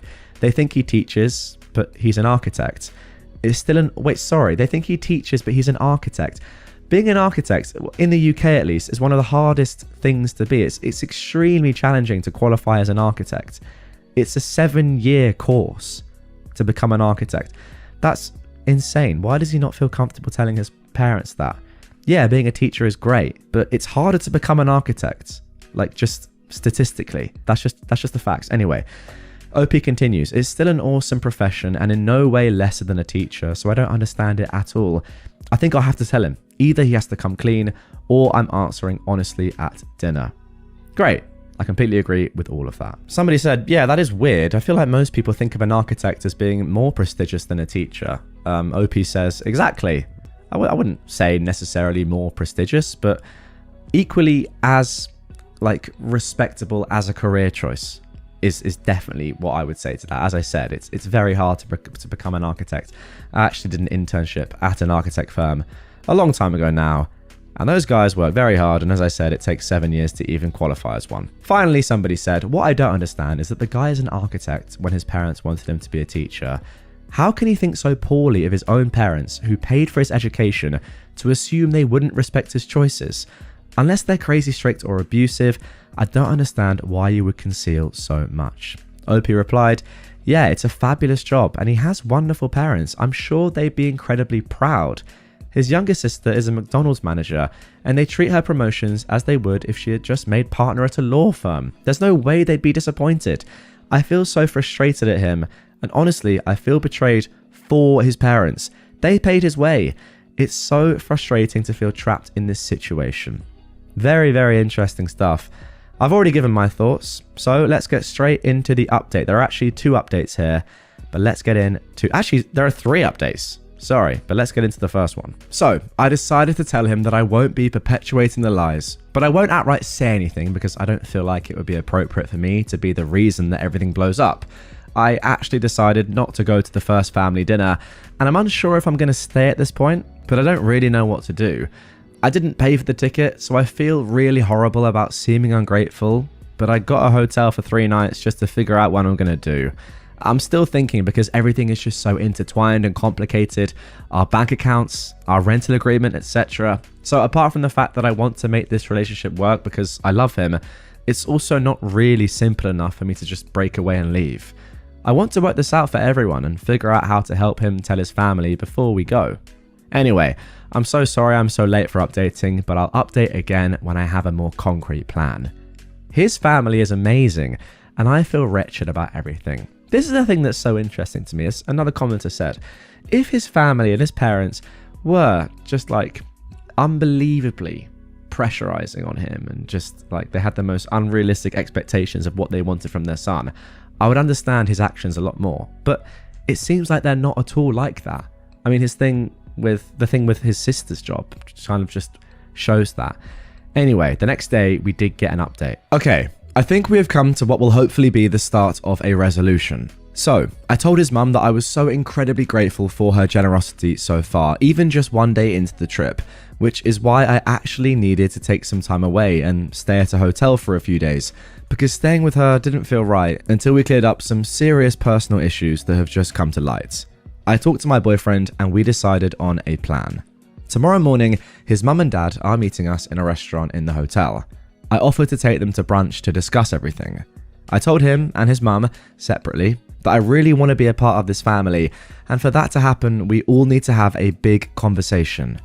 The plan is, at brunch, my boyfriend is going to lay everything out on the table. I'm going to explain to them that I didn't even realize the lies that had been going on, and I wasn't comfortable staying there and lying to their face, and that I just found out about this the day we landed. I wanted to make sure that my boyfriend resolved this with them, because from the moment I found out, I felt horrible, and I wanted to get off on the right foot with them. We both wanted to make sure that my boyfriend came clean while we were here. When I was talking to my boyfriend, there were definitely some tears, and I think he's going to feel so much weight off his chest when we finally talk about this. I really don't think he wanted or intended for this to happen. I don't think he would have brought me here if he wasn't okay with the truth eventually coming out. I will definitely update when the conversation happens. Thank you so much for the advice and support, everyone. Okay, now before we get into the third and final update, I just want to have a look at some comments. Somebody asked, is this a cultural thing maybe? I know some ethnicities get so much trash from parents, kids learn to just lie reflexively. Of course, you should break up, but since you don't want to snoop on his actual life, he's likely lying about what he's lying about. OP replied to that saying, I don't think so honestly. They're pretty secular, white-bread Irish folk. I honestly couldn't see it being cultural. But maybe, I guess. I'm not sure what Irish people are normally like with their kids. Now, somebody else said, and this is super interesting, maybe the boyfriend is lying about being an architect. I suppose if he's lying about what you do to his parents, he could be lying about what he does to you. But OP said, I know for sure he is an architect. I'm not worried about that part, genuinely. He does a lot of work from our home office. We also hosted the Christmas party for his office the last 2 years, so I know his bosses and co-workers really well. I'm 100% positive they would have corrected me or not mentioned him during conversations and discussions about design projects. He's in a semi-senior role at his work, and I frequently stop by his office after work. We usually meet in the reception area to drive home. His office also has his name and job title, Project Manager, on his door. Trust me, he could not be fabricating the career with me so close and our general relationship with the office. Not trying to argue with you or anything, as I'm sure there's other lies, but his career and our bills are totally kosher. There's no worries there. Imagine if your boyfriend had gone through that unbelievable amount of effort to lie about being an architect as well, and had hired some actors for your Christmas parties, had hired a reception area, and made a sign with his name on it and project manager. That would be elite, but sadly that's not the case. OP continues, I'm an industrial designer and I'm familiar enough with the career and I've worked long enough in the field that I would catch a lie about his work pretty instantly. My guess is that it's something to do with his parents funding him and assuming he has an education degree because that's what he told them he was taking for some reason. Whether he knew right away that wasn't what he was going to do or he changed once he got to school, I honestly have no idea. We hadn't met at that time yet. That's the reason it's so strange and frustrating for me, because he has a fabulous career. These are the things that ultimately right now that you know that he's been lying all this time, you need to work out and you need to ask him about. Okay, so this is the final update posted 2 days later. It feels like so much to have to type out, so I'm going to try to condense it to be as straightforward and simple as possible. Basically, the brunch went really well. I was very impressed by my boyfriend. He was actually really forthcoming and laid pretty much everything out. He apologized to me and his parents, and he gave me an opportunity to tell them anything I wanted to tell them about my actual family, my life. They were really interested, and it was really refreshing just to start to get to know them on an honest level. He basically came clean about absolutely everything, including some other personal stuff that I didn't even know about that he had told myself and them. He apologized and promised he was going to take steps to earn our trust back, including therapy. It really actually felt like it brought us closer together. His parents were quite hurt and initially upset, but I think it really did a lot for what they thought of me as a partner for their son and future daughter-in-law, which I'm really happy about. They were really supportive in the end and told him that basically at the end of the day he is still loved and they will just have to start building that trust up again. I'm going to continue staying at their house now, and they will tell his siblings together. I actually ended up sitting down for a cup of tea at their place with his mum, and she did explain to me that she's going to talk to him privately about the pressure he might have felt to lie to them, because I guess they realize now that they put more pressure into him than any of the other kids, because he was originally going to follow his dad's footsteps as an English teacher. She told me that she really likes me, and she hopes it doesn't affect my view of their family or her son. She thanked me for pushing for the honesty, and she can't wait for the opportunity to get closer to us. My boyfriend also seems so much more open to having conversations about coming back and having them come stay with us. It really worked out in the long run for me to not make any hasty decisions because I'm really happy with how this turned out. To me, it just seems like just mistakes on both ends that culminated in a really bad choice on his end.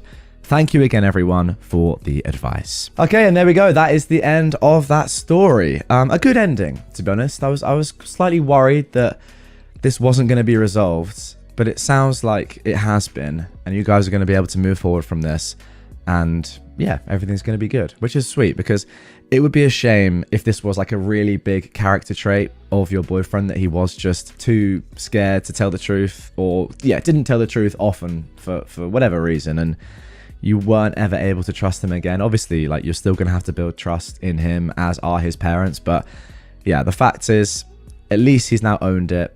You helped him massively, of course, but what he's just done there is the hardest bit. Now it should be a lot easier, and hopefully as well, now he'll think, well, I'm never doing that again. Look at that web of lies that I got tangled in. That was horrible. Now, the reason I really enjoyed that story is because it's actually, I can resonate with it quite a lot. One of my friends did something very similar to this, and sort of, yeah, all of a sudden got trapped in his own web of lies. Lost his job, didn't tell us about it, was kind of pretending that he was still going to the job, etc., etc., and it was a bit weird. And ultimately, when we talked to him about it, I think the main thing was he was just too proud to actually openly say, listen, I lost my job, or yeah, I'm not getting paid, etc., etc. And he didn't tell his parents either. So they, and similar to this, like, they're not super demanding of him, or they're not like, they don't ask crazy things or pressure him, I don't think, to, you know, do things that are unreasonable or have an unreasonable career. It's just sort of the pressure that he puts on himself. And when that happened, he, I suppose, just didn't want people to know about it, couldn't really face that fact. But again, like, with all these things, the truth is always eventually going to come out. And then I feel like now, if that was to happen to him again, he would act completely differently for the better. Because ultimately, like, if you do lie about these things, and I'm a bit more like that, like, if that happened to me, I'd be like, oh, that's like absolutely gutting, maybe slightly embarrassing, whatever. And I wouldn't want people to know. I feel like shame, which you shouldn't, because, you know, everyone loses their job. Or yeah, I mean, he didn't even lose his job. It was just that comment that was saying if he gets fired from his job, he might pretend he's still going to work every day and never tell you. Yeah, that happened to me. But again, like, I can kind of see it. Like, you're just too proud. But ultimately, it's going to hurt you not telling the truth. And also, the main point is, if you do lose your job, or if you don't have a career that your parents necessarily wanted you to have, even though that wasn't really the case in this story, like, everyone is still going to love you, surely. Because who really cares what job anyone has, ultimately? I don't care. As long as you're happy, as long as people are happy, then that's all good. It's sad that OP's boyfriend felt this way for such a long time. I can't imagine, like, the mental torment that was going on, like the anguish. But as I said, I feel like now it's resolved, and this shouldn't happen in the future, because he will always think back to how terrible this was, maintaining this lie for so many years. Am I the jerk for punching my husband's ex-wife? My husband's ex-wife, who we will call Shelley, hates me, and I'm not a big fan of hers either. She is high conflict and has been putting my stepson in the middle of her rubbish since the beginning. She had him listen at our door and report back what I said. She even called CPS on me for having a medical marijuana card. Nothing came of it. She'll tell anyone that will listen that I stole her family from her and I destroyed her life. My husband had been divorced from her for 8 years when I met him. I just think that backstory is important. A couple of days ago, I took our daughter, who was 4, to the park in our subdivision to play. As I was pushing her on the swings, I saw Shelley pull up. I immediately grabbed my daughter and started walking back home. Shelley began to follow me and started yelling insults and threats at me. I dialed 911 and I told them what was going on, so we stayed on the line. She called my daughter a half-breed, I'm black and my husband is white, and then continued to follow me down the street hurling insults. I told her to leave us alone and I've called the police, but that just made her more aggressive. By that point I was in front of my house and my garage door was up, so I told my daughter to go inside and get her dad. I turn around and Shelley is running full speed towards me with her arm drawn back. I punched her dead in the throat. She fell on the ground and was gasping for air. I dropped to the ground to ask if she was okay, but she continued to try to swing at me as she gasped for air. The cops then arrived and put her in handcuffs because she started to fight them. They put us in separate areas and talked to us. She told them that I hit her first, but my husband was already outside with the footage ready to show the police. They asked me if I wanted to press charges, and I said yes. This is where people are saying I'm wrong. We live in a small town and people got wind of what happened, and almost everyone is saying I'm wrong because Shelley is 5'4", maybe 130 pounds, and I'm 5'10" and weigh about 180 and I weightlift. People are saying I should have gone easier on her and I could have really hurt her. They've also said that I've done enough and charges weren't necessary.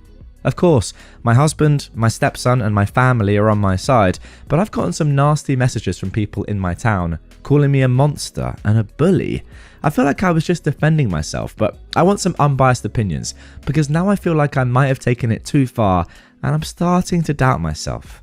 So, am I the jerk here? Alright, let's get into some comments straight away before I give my thoughts and then we get into the update. Somebody said, "You're not the jerk. You were defending yourself against a physical threat and your actions were reasonable given the circumstances. Shelley's behaviour was unacceptable and she escalated the situation by following you, yelling insults and making threats. When she charged at you with her arm drawn back, you had every right to protect yourself. The criticism from people in your town seems misguided, focusing on your physical size and strength rather than the facts of the situation. The fact that Shelley is smaller than you doesn't mean you should have allowed her to attack you without defending yourself. It's also important to note that Shelley's behaviour has been problematic for a long time, including putting your stepson in the middle of her conflicts and making false reports to CPS. Her actions have shown a pattern of aggression and manipulation. You did the right thing by defending yourself and pressing charges. Don't let the opinions of others make you doubt your actions. You prioritize your safety and the safety of your child, and that is something to be proud of." Another commenter agreed, "You're not the jerk. Shelley is an idiot to try and swing on someone bigger, taller, and stronger than her. And why? Because you didn't react to her insults? Instead, you asked her to leave you alone and then called the cops. Had you not turned around and seen her running towards you, ready to hit you, she could have caused you great damage. Instead, you threw one punch to keep her away. Too bad your fist is at her throat level. She should have thought about that before she tried to attack you. Do not doubt yourself. You defended yourself from someone who intended to do you harm. You didn't continue to wail on her. You weren't the aggressor. She stepped on your property and threatened you and your child. The people in your town are idiots. Fight rumor with truth. Post the footage. Show the charges. You are within your rights, period. And I defy anyone to have been in the same position who wouldn't have gotten into a defensive mode like you did." Wow, what a comment. I agree with all of that, by the way. Somebody else said, "Not the jerk. It's all recorded from the time she approached you at the park and attacked you at your home. I wonder if it's possible to charge her with a hate crime." OP replied to this, "They charged her with assault and I'm getting a restraining order." Somebody also said, OP should tell her husband to get full custody of his son, which is interesting. She replied saying, "My stepson is 18 and has lived with us since he was 8. Wow, so her husband already does have full custody then. Well, I suppose maybe not, but he's lived with you for a long time now, which is good. And finally, somebody said, "Nope, you're not the jerk. She came at you while you were trying to keep your child safe. And 8 years, she needs to move on." It's a great point, really. But OP says, "I don't think she ever will. My husband is a great guy, and she really did mess up. He truly loved her, but she was too toxic to accept it. Now, I think she has a lot of regrets. Her aggression definitely got worse after I had my daughter because she wanted a girl." Alright, I would normally give my thoughts here, but I feel like I completely agree with the comments. OP is not the jerk. It's very simple. This woman is crazy, so there's no point. Let's just get into the update. Now, this was posted just one day after the original post. It hasn't even been 24 hours since my last post, but I feel you guys deserve an update and for me to clarify some things. Firstly, my daughter and I are okay, and thank you all so much for your support. My daughter heard what was said, but fortunately has no idea what it means. She also didn't see any of the physical violence that occurred. Secondly, Shelley is still in jail. Luckily for us, her family doesn't even like her, so no one's bailed her out. She also had a warrant, so she'll probably be sitting there for a while. Next, for everyone worried about my stepson. He's just my son in our house. Thank you so much for the concern, but he's 18 years old, and I've been his mother figure for the past 10. He knows his mum's antics, and he's in therapy, and he's okay. For the people that private messaged me to say that I alienated my stepson from his mum, well, shame on you. You guys have no idea what this kid has dealt with through the years, and he is so strong. I also would like to clarify that I did press charges. I spoke to my lawyer, who's my aunt, and she said I actually have plenty of evidence from over the years to sue Shelley for the emotional pain she's caused me, and I will be pursuing that. I'm going to make it hurt, so she knows that this behaviour will not be tolerated. I'm also in the process of getting a restraining order, which will not take long at all, given all of the evidence. Lastly, this whole situation has been so eye-opening about the lack of support I have living in this town. I've stayed because I thought it was best for my family, but after speaking with my husband and stepson, we all realised it's best for everyone if we move and start fresh. If anyone has suggestions of diverse places to move with a good school system for our daughter, please comment down below. I want to thank you all so much again for your help. I felt more support from strangers on the internet than I have from the community I've lived in for years. I will continue to keep you all updated with whatever I can as I continue the process. Let's just finish off with a couple of relevant comments. Somebody asked what was the reason for OP's husband's divorce from his ex, and unbelievably OP said she hit him in front of their son and fractured his eye socket. I mean, look, we already knew that Shelley was crazy, but yes, that is mental. Somebody else commented, make sure Shelley actually has enough assets and income to make suing her worth it. You know the old saying, you can't get blood out of a turnip. She sounds massively emotionally unregulated since she had a warrant out already. Emotionally unregulated people often can't hold jobs and really don't have money. OP says she is a master aesthetician with her own spa. She has money, even though she says she doesn't. Somebody else commented, if you're willing to move to Scotland, we take kick butt mums just fine here. Other than that, I can't help. But you were absolutely right in what you did, and I agree, make it hurt. Teach the lesson that she best not come back for more. And somebody asked, based on OP's background, can she relocate to any city and find a job? OP says, I'm actually a private financial advisor, so I work from home mostly. My husband is an engineer, and he can get work just about anywhere. Well, that is good to hear. Okay, and there we go. That is a story for now, I suppose. Now, I feel like the comments here, the comments that I picked out, sort of covered the main points in terms of how crazy Shelley is, and yeah, the fact that she is just obviously slightly messed up in the head and is still, I don't know, living her old relationship and hoping that was still a thing. I'm not sure what's going on there. I don't really need to comment anymore. It's obvious that OP is not the jerk here for what she did in defending herself on her property and defending her child. However, I do think that we need to talk a bit more about her neighborhood and how unsupportive and almost anti-OP they seem to be, and why that is. Now, I don't want to jump to any conclusions here, so I'm not going to. I'm just going to question why. Like, it's just strange that they're siding with somebody who is so obviously crazy over you. I think to side with someone, surely they must know about, like, I don't know, unless they've just heard down the grapevine that, oh, someone punched somebody in the throat, and that's it. Surely you'd ask for more context there and be like, oh no, that's actually OP's husband's ex from years ago, and she's been sort of going after the new relationship for years. She hasn't moved on at all. She's pretty mental. Like, she's tried to get her son to do lots of things, etc, etc, etc. I do agree though with some of the comments, like, surely just show the footage and then be done with it, and you'd stop all the sort of like weird rumor and people going against you, which I can't quite work out why. Maybe there's more going on here, but like, surely if people know that she's been physically abusive for more than 10 years, that's enough for them to side with you, not her. I mean, I said I didn't want to jump to conclusions. I think you guys know what I mean there, but you know what, I will. OP is a black woman in a small town.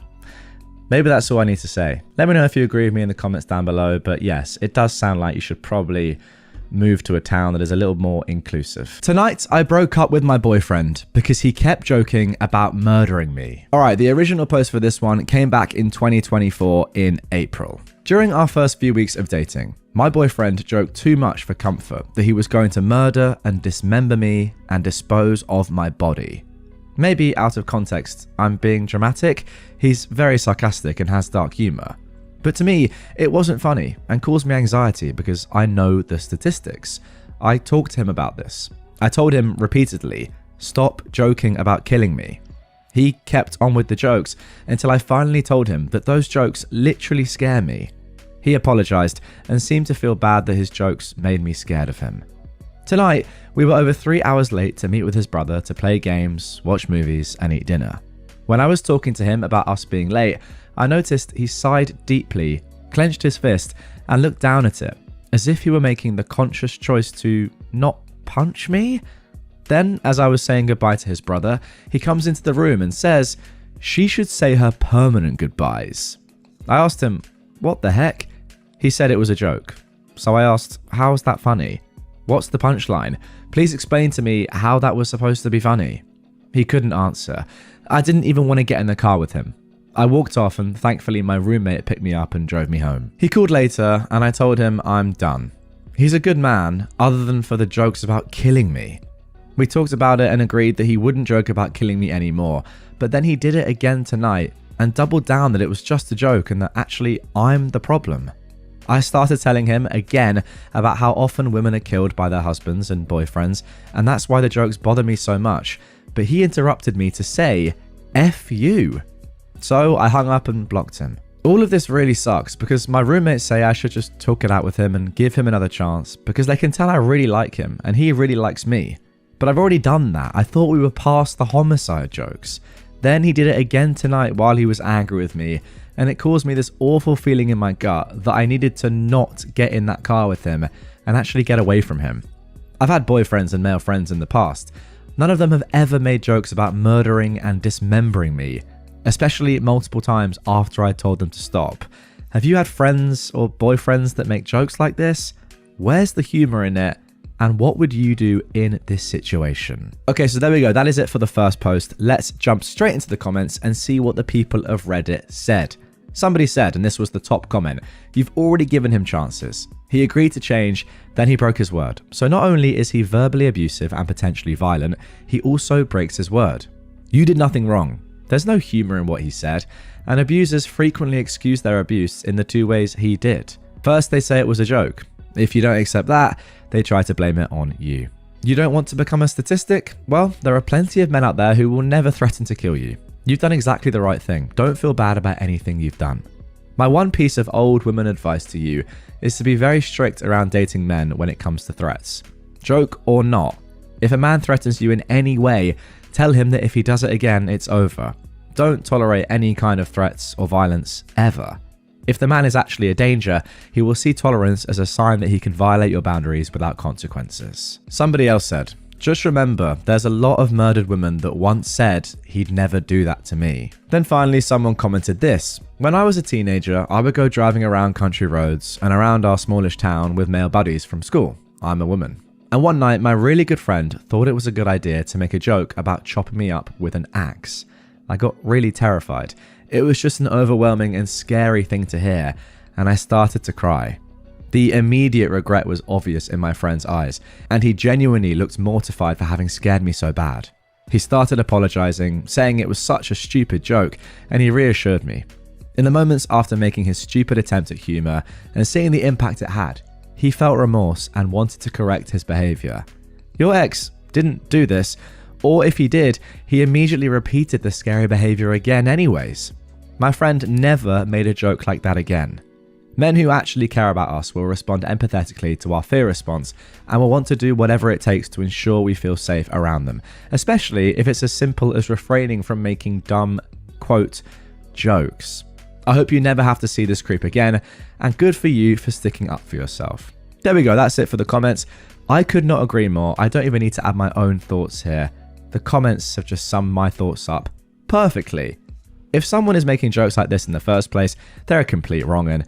But if they're still making these sort of sick jokes when you tell them not to, then I'm sorry, they just have to be sick in the head.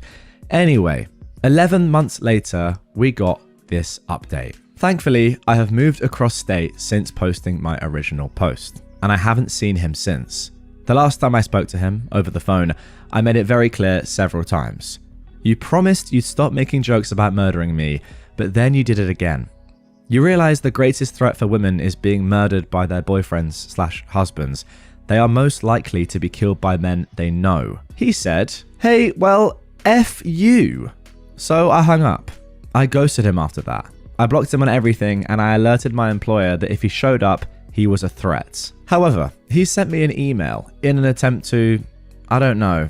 I'll leave you to draw conclusions because I really can't make sense of it. This is the email he sent me. He says, Dear my name, spelled with 3 hashtags. He got my name wrong multiple times and it became a joke, which is what he's referring to here. I don't really know how to go about saying that I am empathetic, as I'm a me-pathetic mess.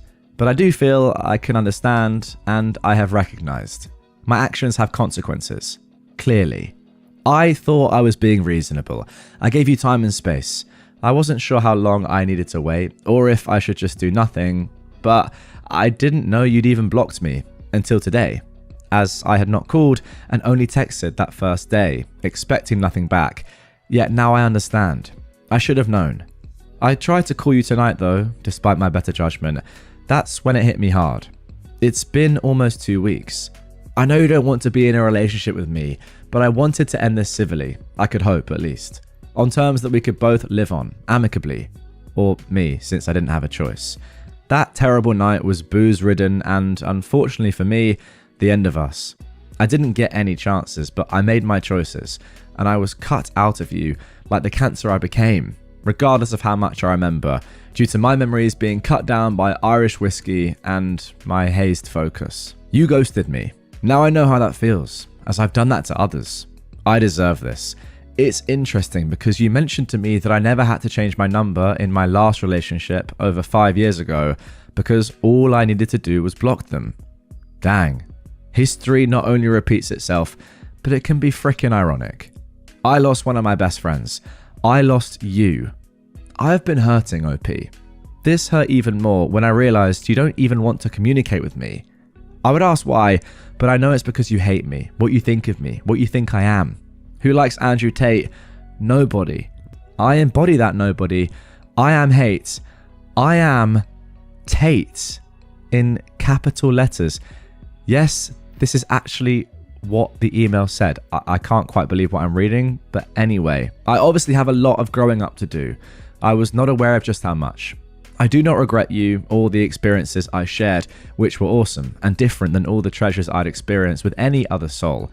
We had so much in common, and yet the few things we didn't shaped itself into a shadow that blocked our light, your light. I regret not realizing that perhaps. I was just not ready. You are so beautiful and awesome, OP, and I hate hurting you in any way, especially since you deserve so much love, and instead, I gave you fear. You, however, only gave me happiness. You made me feel wanted, so much so that it blindsided me. I haven't been that happy in a very long time, and maybe that's why I fell for you so hard and so fast, as I'd been in the dark for years, and your essence got me as high as a kite. I could see the sky for once. I was flying. I'd been grounded since I'd lost my wings a few years ago, and it showed. I started sinking in the sands of time, in bottles, in gates drowned by my fears. My brother lost a friend because of me. I lost because of me. I may be a good person that does bad things, but I did a bad thing to a good person. It scares me to think that when we do, and it will inevitably happen as it's a small town, run into each other, you will fear me. And I will fear you. I don't want that. But I made my grave, and I suppose I need to sleep in it. I will not call you again, as I did tonight, as much as I want to. You can always call me, but I'm aware that is about as real as my dreams coming true. I have respected your space. I haven't tried to suffocate it or breathe your air. I just wanted to bury myself with a little dignity today, considering that I must be public enemy number 1. I'm embarrassed to admit that running into your roommates or even co-workers makes me feel uncomfortable. That I did to myself. And you, I'm sorry. I don't know what else to say. I know you will find someone sooner or later who will treat you with respect and make you feel loved. I am not him. I failed. But you will have that, as much as I don't want to think of it, and you deserve it as much as I didn't commit to that. I know you think I don't love you. You can ghost me, you can not respond. I don't think you will anyways. Maybe you won't even read this, which is okay. I needed to say my piece, to rest at sea. But you can't take away how I felt, or how I feel at all. Maybe that was the problem. I was too much. You thought I was just a blimp in time anyhow, and now. That blimp can finally sink in time. What have I just read? Okay, this guy is an absolute creep. Now, there are some comments from OP and from the people of Reddit that I do want to jump into in just a few seconds. But firstly, I have to say, I actually feel like I've been slightly conned here. I thought, based on everything that OP had said throughout the majority of this story, especially at the start, that this guy was pretty normal. He just liked to make a few sarcastic jokes, dark humor. Don't get me wrong, I'm a big fan of dark humor and sarcasm. As you guys probably know, I do think it's a little bit of a step too far to then suddenly start making jokes about dismembering your partner. I'm not sure my sarcasm and dark humor goes to that length. I don't think anyone would call that humor, really. However, I was under the impression he was a nice guy. He just liked making dark, sick jokes. And then he just didn't understand the fact that you had told him, no, these make me really uncomfortable. But now that I've read that monstrosity of an email, clearly that is not the case. And this guy has some serious issues. I mean, anytime you see an email that mentions Tate in regards to anything, it's not good. Unless it's like, I don't care about what that guy says or anything he stands for or anything he does. But yeah, what was that? That's got to be one of the weirdest emails I've ever read. Anyway, as I said, there are some final comments and questions from the people of Reddit, and OP has responded and given a little bit more context. So, to finish us off, let's jump into them. Now, immediately someone in the comments said the following, and this was actually heavily downvoted. People talking about this man being a sociopath, psychopath, narcissistic. To me, he sounds like a generic boy that is trying to verbalize his emotions for the first time. I don't know how old he is, but it reads like the letters of my first boyfriend at 20 years old sounded. Trying to be poetic and funny, and failing at both, and just word vomiting emotions without fully understanding them. Yeah, that's just a normal dude learning his actions have consequences for the first time. I could not disagree with that more. Firstly, OP replied to this saying he's like 40 years old, which just completely destroys whatever this comment was trying to say. But even if he was 20, I'm sorry, that's still, I could not disagree with that more. Somebody else said, now this is a bit more of a reasonable comment, I'm just glad that you're safe. I've wondered about you from time to time. Remember, there was an 11-month gap between the original post and the update. OP replied, thank you, I'm doing great. Well, that is great to see. Somebody else said, this reminds me of how an ex responded to me many years ago when I broke up with him. I broke up with him because I started getting this weird gut feeling that I didn't feel comfortable being alone with him, and he was getting very possessive and a bit manipulative. I even had a close family friend reach out to me to hesitantly share that she wasn't sure why, but she was worried about me being alone with him. He responded via text by trying every manipulation tactic in the book, from telling me he was sobbing and to please take him back, to saying I had just been using him and was a liar, to telling me he didn't know how he was going to go on with his life. His reaction made me realize I absolutely made the right choice. OP said, thank you for sharing. It's so important to trust our instincts. Someone else said, him talking about alcohol makes it make sense. All the more reason to keep him blocked though. If he's making those jokes while drunk, there's a non-zero chance that he did actually fantasize about killing and dismembering you or someone else. I completely agree with that. I do think that how you act and what you say when drunk is just a heightened version of you. I mean, to an extent, I do think that is true. Now, don't get me wrong, I've done some questionable things when drunk in the past, so I don't fully think that you are the same person or anything. I just think that sometimes if someone says something when they're drunk, actually that is what they're meaning deep down, and saying, oh, I was drunk, isn't a good enough excuse as to why you did something. Anyway, OP actually replied to this saying, well, most of the time when he made the jokes, he was totally sober, which is pretty damning. I was going to say the same. There's no way he was drunk and then said these things and then was like, well, I'm not apologizing for saying it, and doubling down all when he was drunk, right? This guy is just a lunatic anyway. Somebody else said, I read through your first post. The dating phase is when you get to know somebody. Take your time to do that before more commitment. He's a nutcase. I doubt he ghosted anybody, and he's trying to say things that make himself look better. OP said, we weren't together for long. I was initially attracted to him because he was cheerful, happy, charismatic, kind, considerate, and handsome. Then the mask fell off. Yeah, cheerful, happy, charismatic, kind, and considerate. I think we can disagree with all those things. I don't think he embodies any of those characteristics. Handsome, maybe. But hey, psychopaths can be handsome. And let me tell you, they quite often are. And finally, somebody said, shadow that blocked our lights. Your lights. Quoting the email. Am I the only one who read that as another death threat? Blocking the light with capital letters implying she'll be turned off? OP, please do not lower your guards and be careful. OP said, wow, you had a great point. I hadn't considered that until now. That's true, actually. I'm not sure why you would capitalize light. I don't see that as a death threat, but I don't actually think that really matters. I think the main point is this guy is obviously weird. The fact that he's mentioned, like, we will bump into each other again and you will be scared of me, that's very threatening. Just that, coupled with all the rest of the context that we have about this guy from the whole post, just leads me to the conclusion that you need to avoid this guy at all costs. So there we go. That is the end of that story. Now, in the comments down below, I want you guys to let me know. There's a new show on Netflix right now.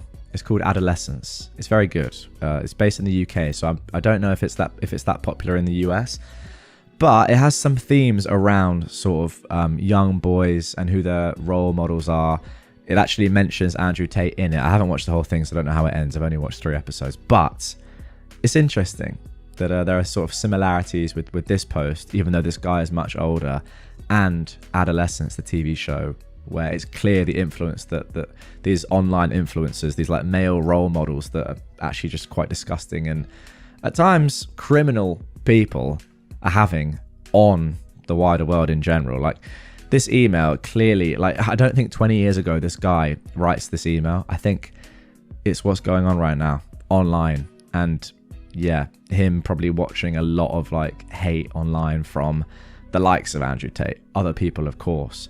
Just that general sort of like, yeah, sexist, anti-women sort of like belittling the other gender stuff, which is just disgusting. I think that's having a big effect on people, and I think it's definitely had a big effect here on your XOP. But I think the thing to do is just avoid these people at all costs if you can, as I said. And at the very least, you know, you're doing great now. Those are your words. And you've been able to avoid him, I think, for all that time so far. So yeah, just keep it up and well done for getting out of there. My husband wants me to quit my job now we have children and he makes enough money. I love my work and the thought of being a housewife is torture to me.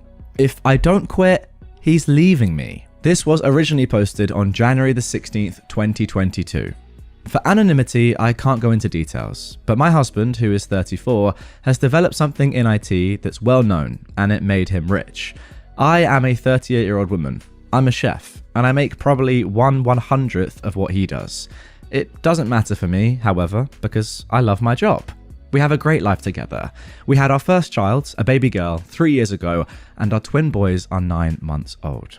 I have a few months left of my maternity leave, and with the country closing up again because of the new Omicron variant, I started getting worried that my workplace won't take me back.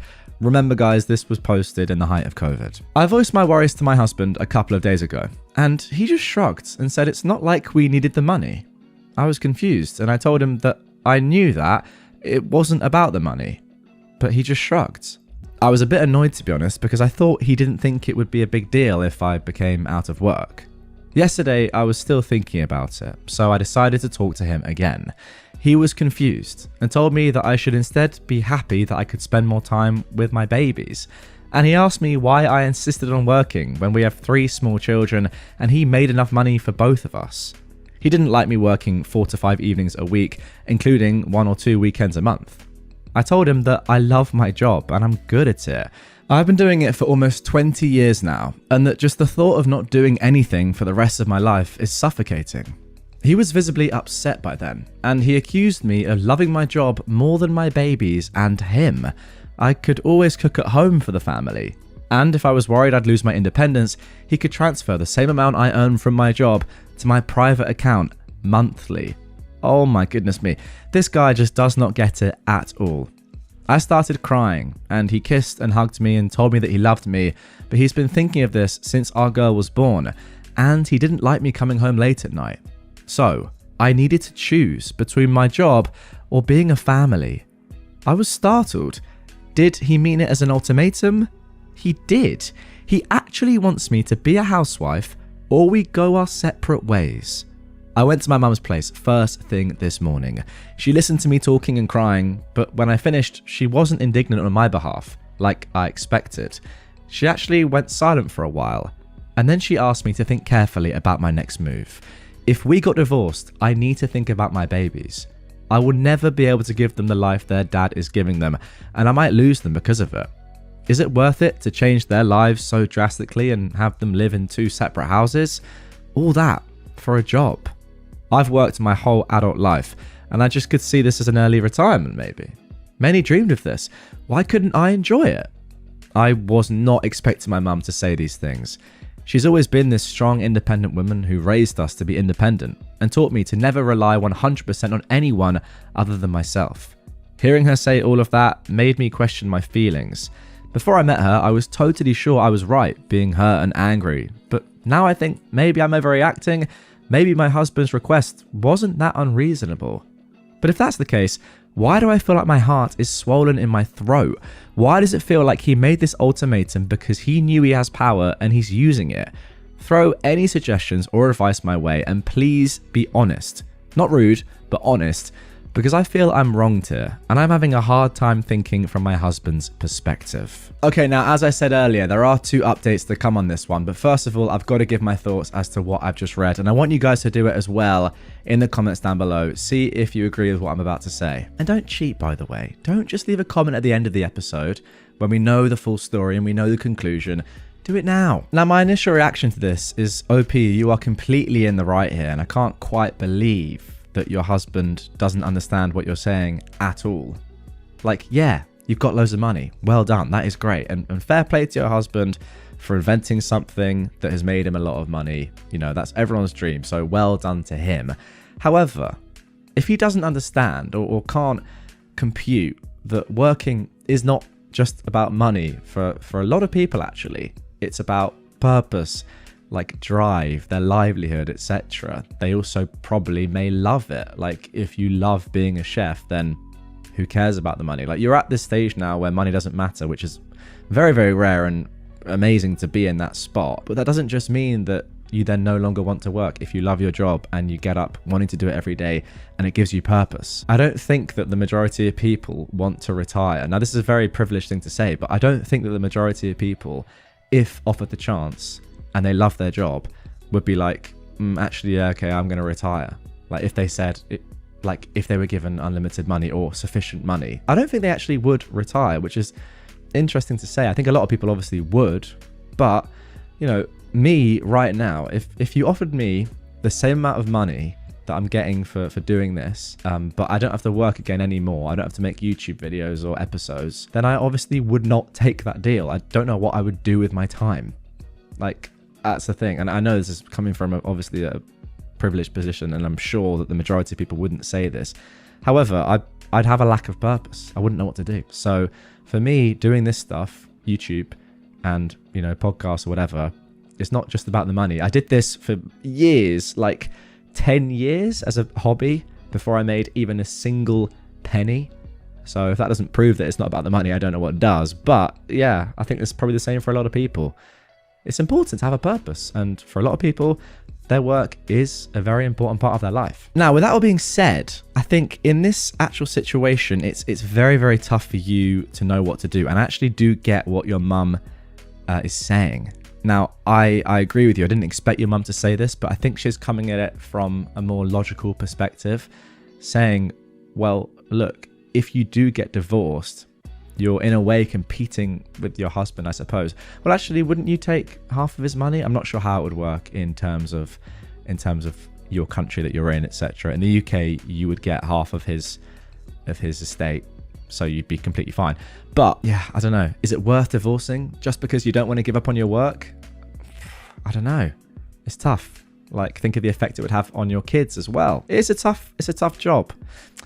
It's tough to know what to do. I think you have to back yourself though and come back to your husband and say, what are you talking about? Like, maybe I could reduce my hours a little bit or something, but I love my job. That gives me so much purpose. Of course, I love my family. I love you, but like, I need to keep working. Anyway, with that being said, let's see what happened next. This is the first of actually 3 updates. I was wrong. There are 3 updates in this story, and it was posted just 2 weeks or so after the original. So I posted here about 2 weeks ago about my husband not wanting me to go back to work after maternity leave. I got a lot of really good advice. I just want to clarify some things about my post that many seem to have misinterpreted. I'm sorry my language wasn't very clear. I don't work 4 to 5 days plus weekends. I work 35 to 45 hours per week in total, and sometimes it's during the weekend. A stay-at-home mum isn't normal in my country. Daycare is free and we don't have nannies. I'm saying this because I want you to understand why I was taken aback about this whole situation. I'm not trying to be disrespectful to stay-at-home mums. He can't get sole custody just because of his wealth or because of my work hours. It doesn't work like this here, thank God. But I'm thankful for those who express worry about that, because I know this is the sad reality in other parts of the world. So then, the update.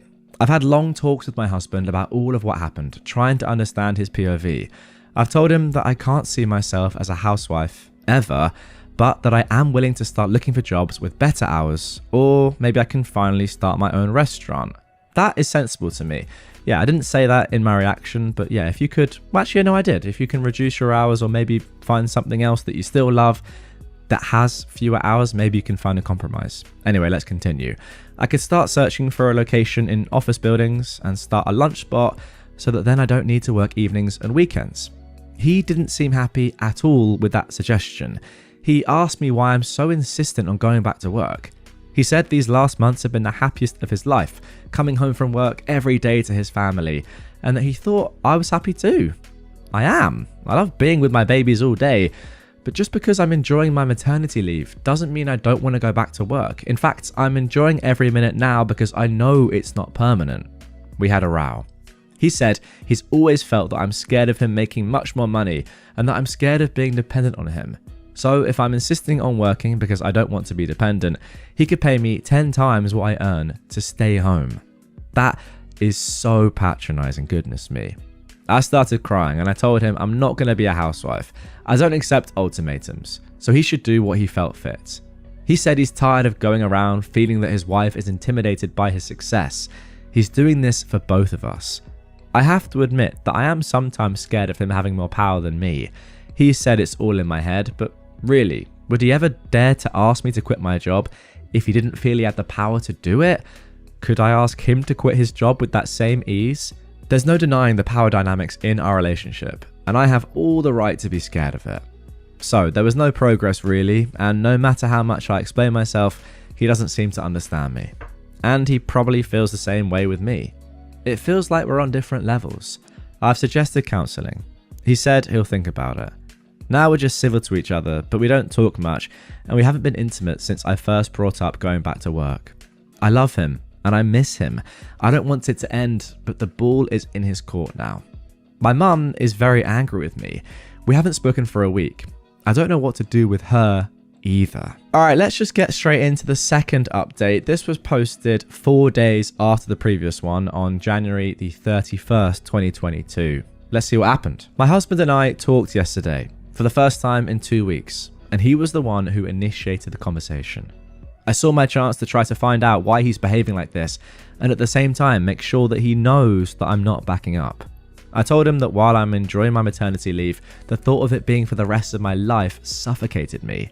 I suffer from severe claustrophobia. I don't know if it's got anything to do with this.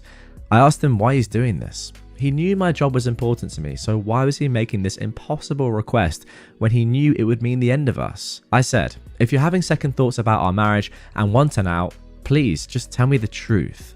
He became very upset and accused me of trying to gaslight him. He said his reasons are legit. There's nothing wrong with wanting his wife to be there for her family, and the children won't stop needing me just because they go to school. I started crying. Sorry, I'm a crybaby. And I told him if this is over, he should know it's all on him. He started yelling, no, it was because I'm too stubborn and too self-involved to actually take a second and think about his wishes. I wanted to leave because I couldn't be with him anymore, but he said that it would be more convenient if he did. He's moved to our city apartment. I feel lost and hurt. I love him so much, but I don't think continuing this relationship is healthy for either of us. My heart is breaking for my children. I don't know what to do. For now, I'll just sit tight and wait for him to send me the divorce papers. Thank you again for the help and advice. It helped a lot. P.S. Mum was here yesterday. We talked a lot and she's finally getting on my side. I knew that when it came to it, she'd be on my side and I'm so grateful. Okay, and then just 10 days later, we got this final update titled, We Are Separating. Thank you everyone for the support. My husband and I are separating. This is what he wants. As I suspected, this was more than just me going back to work. He's been feeling resentment towards a lot of things about me. Many of them I can't change, and the rest I don't want to change. It's not his or my fault. We're just not compatible with each other anymore. I still have 14 months with my babies. Afterwards, all children are big enough for shared custody. I'm staying in the big house for now, but after divorce, I'm going to move back to the city. I've been talking to my boss about my job. She'll help me find a schedule around having the children, so maybe I'll work lunch hours the weeks I have them. My ambition is still to open my own thing, but maybe that's a little bit further in the future now. I still love him. I thought we were inseparable, but when he started resenting the very same things he loved about me, I knew this was hopeless. It sucks big time, and it hurts like hell, but here we are. Okay, there we go. Yeah, tough one. Not entirely sure what to say.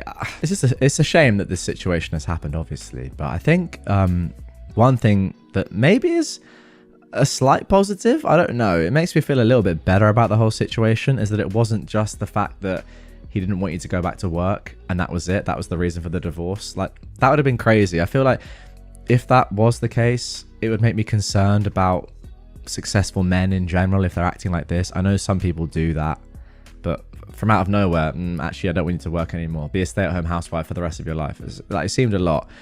The fact that he was clearly, or had clearly just fallen out of love with you is, I suppose it's a little bit easier for me to stomach. Not that this story is about me at all, but yeah, I mean, ultimately, from the moment he said, no, I don't really care about your job. I mean, that's what he was implying, right? I don't care about your job. I don't care about your purpose. I just want you to make me and the children happy, and that's it, not care about yourself. And you were like, well, obviously that's not going to happen. This is kind of the only conclusion I could see. Like, it has to be this way. I don't think you've made the wrong decision at all, by the way. I'm sure you've made the right decision. And fair play to you for not, succumbing to what he wanted, which I think would have been the easier thing to do. Being like, okay, I don't want this at all, but, I don't want to get divorced. I still love him. I want to stay with my family. So fair play to you. I mean, it's interesting what he said, right? I want my kids to have a happy family. And if you won't give that to them, then I'm divorcing you. Okay, well, that's not how you have a happy family normally. I mean, don't get me wrong, a lot of people stay together that don't want to stay together, and that can have effects on their family. But ultimately, I would suggest that the majority of happy families don't have divorced parents. Maybe I'm wrong saying that, but I think that if you still loved each other, which clearly I don't think he actually did love you, let's be realistic anymore, which is tough, then you would have stayed together. But yeah, I don't think this is as much about the kids. He just seems like a very controlling person. Like, when OP said, if this is over, you should know it's all on him. And he said, no, actually, it's because you're too stubborn and too self-involved to take a second and think about his wishes. That is crazy. Like, I agree. He's got this position of power that he knows he has. And he's like, you know what? No, I want everything my way. And ultimately, good on you, OP, for not giving that to him. My girlfriend outed me to my family. Now, before we get into this, first of all, here is a quick note from the author who compiled the original posts and the updates together. They say, since this is going to probably result in some age gap discussion, per OP's response to comments, he was first introduced to this woman when he was 18 years old. He started a relationship with her when he was 21 or 22, depending on where birthdays fall. Okay, let's get into the original post This came on March the 12th, 2025. I am a 24-year-old man and she is a 31-year-old woman. I'm bisexual, but it's not something I talk about, especially not with my family. Admittedly, I've never had a public boyfriend or what could be described as a relationship with a man. As far as my family knows, I'm straight. My girlfriend and I have been together for 2 years and I only recently introduced her to my family. On the last day of the visit to my parents, we were all outside around the fire. Some people, including my girlfriend, were drinking wine. That is when she made a comment about me being bisexual. Everyone heard. I froze up in that moment, and I gave her a look. She laughed it off, played with my hair, and kept talking. Luckily, it came across as a joke to most of my family, but not my dad. His demeanor that night changed, and the morning before I left, he was being distant. I just know he's thinking about what she said. It's really messing with my head. To give you a bit of an idea about him, he's very rigid, conservative. I started modeling some years ago and he's had a hard time with that.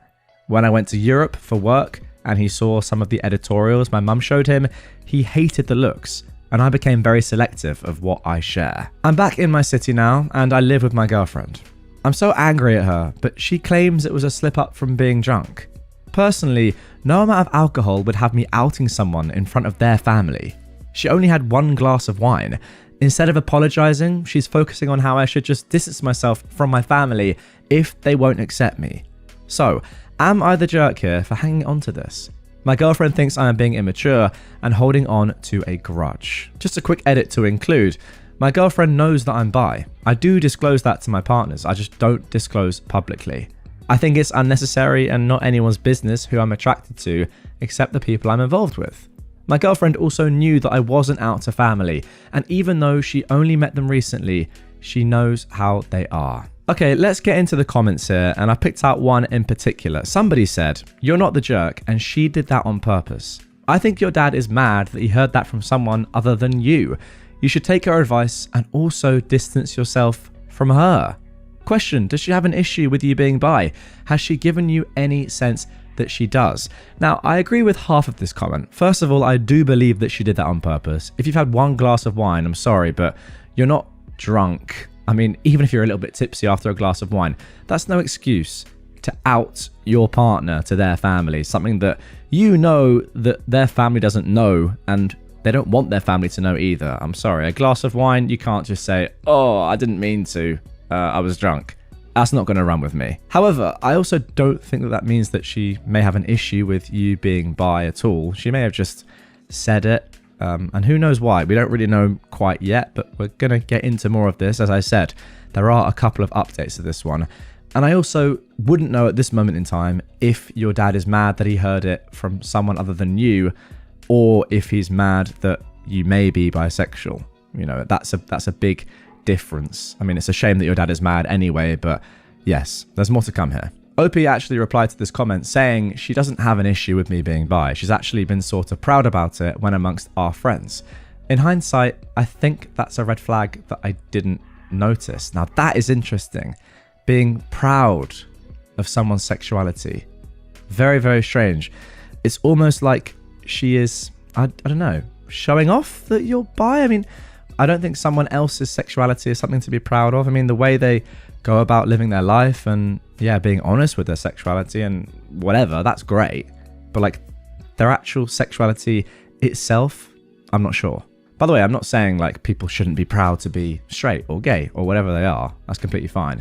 It's just like, if my partner was bisexual, would I be like, "Oh, I'm so proud that you're bisexual"? No, I'd just be like, "Well, you're bisexual, that's your sexuality, that's it." Anyway, let's get into the first update here. This came 11 days later.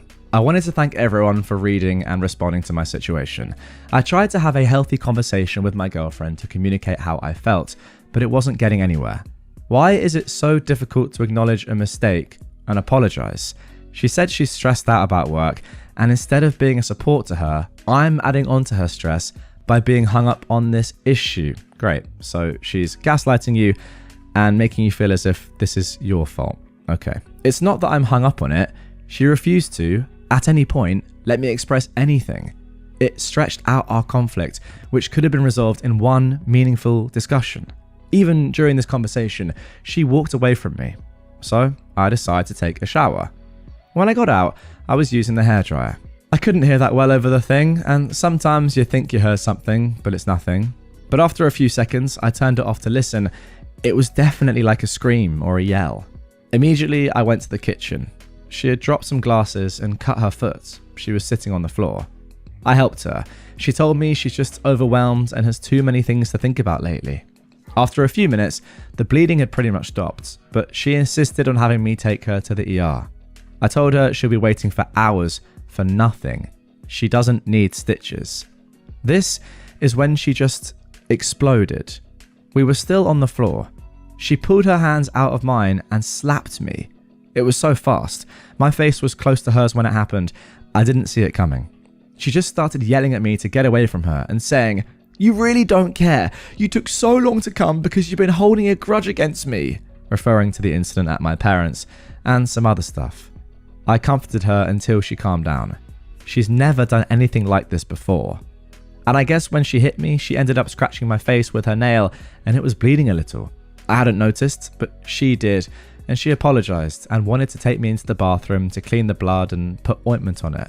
I told her it's fine, but she got really fixated on taking care of me and started getting upset again because I said it was fine, so I gave in. The next day, she posted on her Instagram story a little picture of her foot in a bandage. I didn't think anything of this post, but this weekend I learned that she'd cancelled some plans with friends, claiming we had an incident. But I think she made it seem like I did something wrong. The reason I think this is because one of her friends that I'm working on a project with said something like, "Resorting to violence is a red flag." I asked him to explain what the frick he means. He refused to clarify. I talked to my girlfriend about it, but she's pleasant with me. Fusses over my scratch, which is barely even there anymore, and she says she doesn't know what the friend was talking about. She even apologized for how she handled what she said in front of my family. Now I feel like a jerk.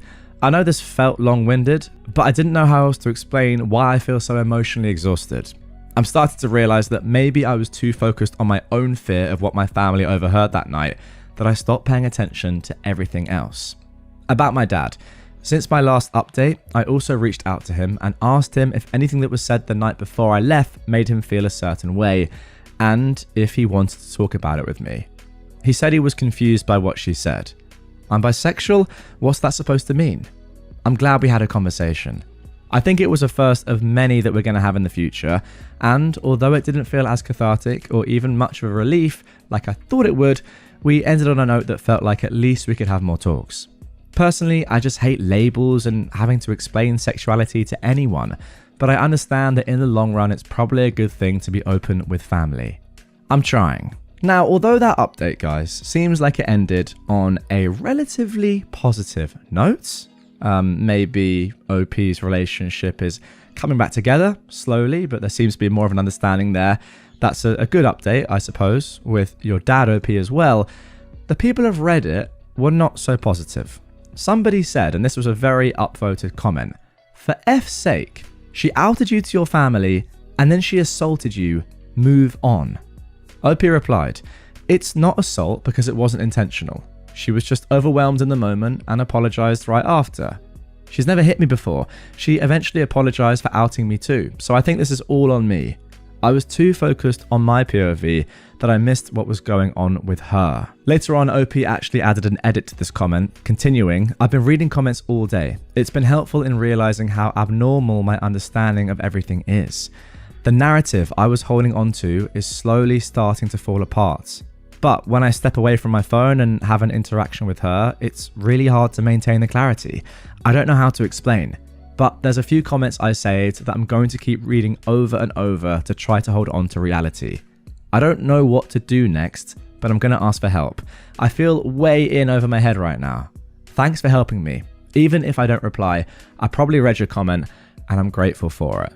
So there we go. A few hours later, OP has read a comment like that and another comment that we'll get into in just a second where, yeah, the people of Reddit were, as I said, less positive and more saying to OP, you know, you're feeling a certain way, but actually you're not seeing the truth here. You need to get out. So somebody said, "Nobody on Reddit is going to make you leave her, but just picture what happens when you really anger her.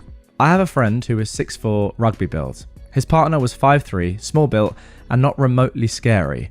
Until she cut him off from all friends and family and eventually started slipping meds in his drinks.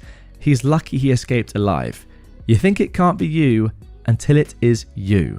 Opie replied saying, we have that almost same size difference, and I think that also makes it hard for me to see her in the way I should be seeing her, because I always feel like it's me who should be more careful. I don't know, like in that moment I started to wonder if I intimidated her or got too close to her when she was overwhelmed and needed space, things like that. I'm just sharing how I saw it, not saying that I'm right. I'm not being defensive, I'm just giving context. So I appreciate what you shared because it's making me rethink. All the comments are kind of hitting me really hard right now. I might stop replying. It doesn't mean I'm not listening or that I disagree. I'm trying to absorb it. I came on here because something doesn't feel right, but I couldn't figure out why. So thank you. There we go. I mean, that is the reason, I suppose, for posting this in the first place. OP wasn't exactly sure whether to trust his gut on this or his own internal monologue. Or was he actually seeing this in the wrong way? Was there more to this? Was he being too lenient on his girlfriend? And I think the answer is probably yes. This commenter replied once more saying, kid, you're Delulu. What are you waiting for her to do? What would be enough to convince you that this isn't normal? OP said, I don't know. It feels confusing. I don't know why the normal response for me is to make excuses for her. I need to stop doing that. And then finally, 2 days later, just a week ago at the time of recording on March 25th, we got the final update. Your comments have been overwhelming, but I'm taking them to heart. I appreciate the stories you shared with me. They are what helped the most. I told someone this in a DM, but if it wasn't for the personal experiences that were shared with me, I think I would have stayed. It was really hard not to argue against the advice that I was initially receiving. I can't explain why exactly I felt this strong compulsion to go on the defensive, but I'm starting to realize my perception is actually very distorted. It's something I'm still struggling with a lot, and it feels like I need constant reminders or reality checks to hold on to the understanding I've gained. Because there is a lot of concern being expressed, I just wanted to come on and share that I am okay, don't worry about me. I'm trying to come up with an exit strategy, but it's complicated. I mostly just wanted to reassure you and thank you. Goodness me. That is it for the update. Somebody commented, this actually reads like a hostage note. Still, I'll say run for the hills, OP, and document everything she does to you. OP replied, I promise it's not. I'm just so freaking depleted. And there we go. Okay, guys, a lot to unpack there. Goodness me. It's crazy. The one thing I want to start off with is the fact that, you know, there definitely is abuse going on here, right? Physical abuse for sure. Emotional abuse as well, like gaslighting. So that is a fact. And, you know, with that information, I think OP can choose what he does or doesn't do. But I think understanding the fact that this is abuse is the first step. Because I think before reading the comments and posting on Reddit, I don't think OP saw it as this. I mean, he was saying himself, like, she didn't mean to do it. It was a mistake, blah, blah, blah. She's apologized, etc. In reality, no, like looking at it from the outside in, and that is easier, obviously, compared to being within it yourself and having all your feelings. Yeah, there is abuse going on there. I think we can all agree on that. The second point I want to make, yeah, I mean, it's more of a discussion, I suppose, but as a bigger individual, right, this guy is what? He said he was 6'4", rugby build, something like that. A big boy, okay? And his girlfriend is what, 5'3", small. That in itself is really interesting because in reality, in terms of like a physical confrontation where nothing else is involved, you are you're pretty much never ever going to be in any danger, right? You're 6'4", she's 5'3". You know, it's like a complete mismatch. But because of that, I think it actually means that sometimes, you know, the women in this can get away with doing more, and the bigger guy thinks, well, yeah, she slapped me a few times, she's been emotionally abusive, but I'm 6'4", she's 5'3", like, come on, what can she really do?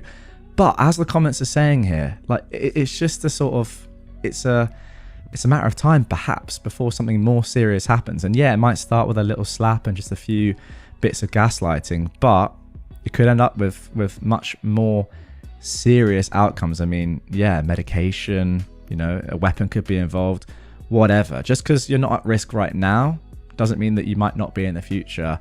It is strange though. Like, I mean, I'm quite a big guy as well, and I wouldn't ever feel threatened by someone that's 5'3", but that actually isn't the case. Like, someone that's 5'3" could do a lot of damage to me, just probably not as much physically. But it doesn't have to be just, you know, a pure physical fight. I mean, as the comments are saying, yeah, OP could be in serious danger. I mean, the fact of the matter is that now, because of Reddit, I think he's got to the right conclusion that he's got to get out. And knowing that is the first step. But without Reddit, I mean, he's on the path to, you know, potentially a lifetime of abuse, which no one really wants in a relationship. I'm going to be honest. People in the comments on the r/best of post are saying that maybe the girlfriend actually cut her foot on purpose to test him and make herself a bigger / more wounded victim than him to get him to baby her after what she did. And I actually am slightly agreeing with that, or at least she used that, right, because of the Instagram post. Like, it's very, very strange to post about an injury on your Instagram that is like a cut of your foot. That's odd, isn't it? Let's be honest. So it's some sort of power play there. And she's, you know, she knows that other people are going to see it. She's called it an incident, whatever. Like, there's a lot of emotional manipulation and yeah, obviously some physical stuff going on here that OP just needs to get out of. But I think the overall question that I've got for you is, you know, if you've got a big boy in a relationship, it doesn't have to be a big boy, it could be the other way around, it could be a big girl and a smaller guy, but like that difference in physical size, it definitely does have an effect on what you would consider abuse. Like, if a 5'2" girl slapped me and I'm like 6'1", how many pounds am I? Quite a lot these days, geez, like 180 maybe a bit more, then I'm just not, I don't really care. But is that wrong? Maybe that's wrong, because if like a guy my height, my weight slapped me, it would obviously hurt a bit more, I imagine, but then I'd be like much more sort of, you know, I'd have the feelings of being in danger, etc. So just because I am the size I am and someone else is the size they are, it doesn't mean that it's not abuse and that I'm not in danger. I think that's the point. But yeah, let me know your thoughts in the comments down below. A very interesting one. And as always, this one is up for debate. Should someone be allowed to do things to somebody else because they're significantly smaller? I think the answer has to be no. And I think OP has now realized that. I am a 22-year-old woman, and I've been with my boyfriend, who is 24, for 3 years. Recently, he found out that his ex is engaged, and he literally won't stop crying. This was originally posted on March the 23rd, 2014, an absolute classic over 10 years ago. So, I met my boyfriend 3 years ago through some mutual friends. He was pretty guarded, and I was the one that pursued him. We were long distance. I was living in Oregon, he was living in Washington, until I moved in with him last year. My boyfriend has only had one other relationship and a hookup before me. He stopped talking to the hookup a long time ago because she was crazy, but he kept in touch with his ex until she cut contact with him around 2 years ago. They dated when he was 15, and it lasted for around 2 years, and then she dumped him because, quote, he had no self-respect. Apparently, she's the reason why my boyfriend is so guarded now. I'll admit that I was really jealous of her and was glad when she cut contact with him, because she's beautiful, and my boyfriend talked about her as if she had all of life's answers. This past January, I woke up in the middle of the night and I heard my boyfriend crying quietly. I could tell that he was looking at his phone, and I wasn't sure whether or not to say anything, since I wasn't sure if he just wanted a private moment or not. After a while, he got up to go to the bathroom, so I took a peek at his phone. He was on Facebook, looking at his ex's profile. She'd gotten engaged, and there were pictures of the ring and everything. It's been 2 months now, and my boyfriend has been breaking down out of nowhere. I keep asking him to talk to me about it, but he won't. I told him to talk to a therapist, and he got really insulted and said that he doesn't believe in therapy. I'm unsure of what to do, since this happens at least twice a week. I love him, but he's always seemed a bit distant to me, and obviously this woman is the reason why. Should I contact her and ask her if she has any insight? I'm starting to think that she must have said something to upset him like this, because he didn't seem that bothered when his ex was dating other people. Okay, so there we go for the original post. A lot going on there. I'm not quite sure how to react to that, to be honest. Yeah, your boyfriend is a little odd. There's clearly a lot of past trauma or just thoughts there. He's not over her, that's for sure. Anyway, let's jump into the comments. Somebody said this. Right, okay, no, don't contact her. Her job is finished. If her ex still has problems with their relationship, that's his issue. Now you, Missy, do not play Miss Fix-It here. You can't fix the fact that your boyfriend is actually still in love with another woman. You can be the most perfect woman on earth, but while he still has her as his dream woman, you don't have anything. I mean, that is probably what's going on here, let's be honest. Honestly, and as hard as this may be, I'd talk to him about it again. And then, if there is no resolution, I'd consider moving on. You deserve someone who thinks you are the best woman on earth, not some distant ex from his high school years. Good luck, OP, and big hugs. This sucks balls. OP replied to this saying, "Thank you for your reply. I was insecure about my boyfriend's relationship with his ex from the start. They didn't talk that often, but they'd catch up once every few months through Skype or something. She lives on the East Coast, and when Hurricane Sandy hit her, he called her, texted her, and messaged her on Skype, despite her having cut off contact with him prior to that. I didn't even know that he still had her phone number. Is this relationship hopeless? I knew that he still had a bit of a thing for her, but I didn't know the extent of it until now. If he can't move on after all this time, I don't really understand why he got into a relationship with me." Yep, very, very valid point. Then that same person replied, saying, "Sometimes we think we are more emotionally available than we actually are. And I want you to know, this is not your fault. I find this happens with people who run away from their feelings and don't process grief. It all comes back and bites them in the bum. Big time. He probably didn't know it at the time when he got with you that he was like this, and now it's just spiraled out of his control. It's gonna be rough, and I'm sorry. You sound like an exceptionally loving and patient girlfriend, actually. To be honest, he sounds like a bit of a jerk putting his ex-girlfriend before you emotionally. And no, I think in the long term, you'll find it to be an uphill battle with him. I think a massive turnaround is highly unlikely if he's this bad 3 years into your relationship. 3 years is a lot to give up on, I know, but think about it. Wouldn't you rather be with someone who thinks you are the most amazing woman in the world? And that is a great point. It's not like this is just a short-term thing.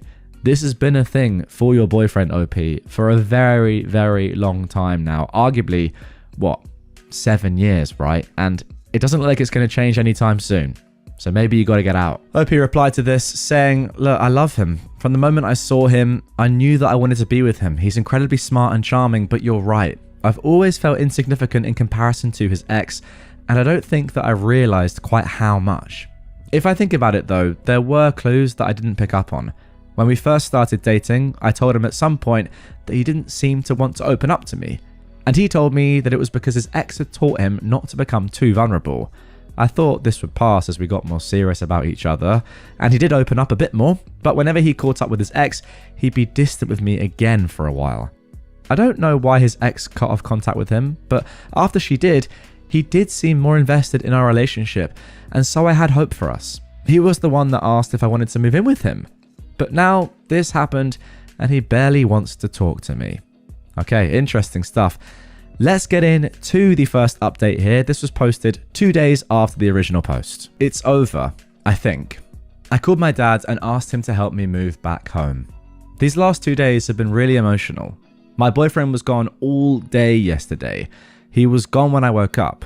That's fine, I assume he went to work early. But then he still wasn't home when I went to bed. I texted him once when I woke up to say good morning, and twice at night. One asking if he was coming home for dinner, and another asking if he was alright. I also tried calling his cell, but he didn't pick up. I thought that I deserved some answers, so I decided to snoop. Something that I've done once before when I was feeling insecure about his relationship with his ex. Well, on his laptop, hidden in a bunch of subfolders, was an MS document with his ex's name.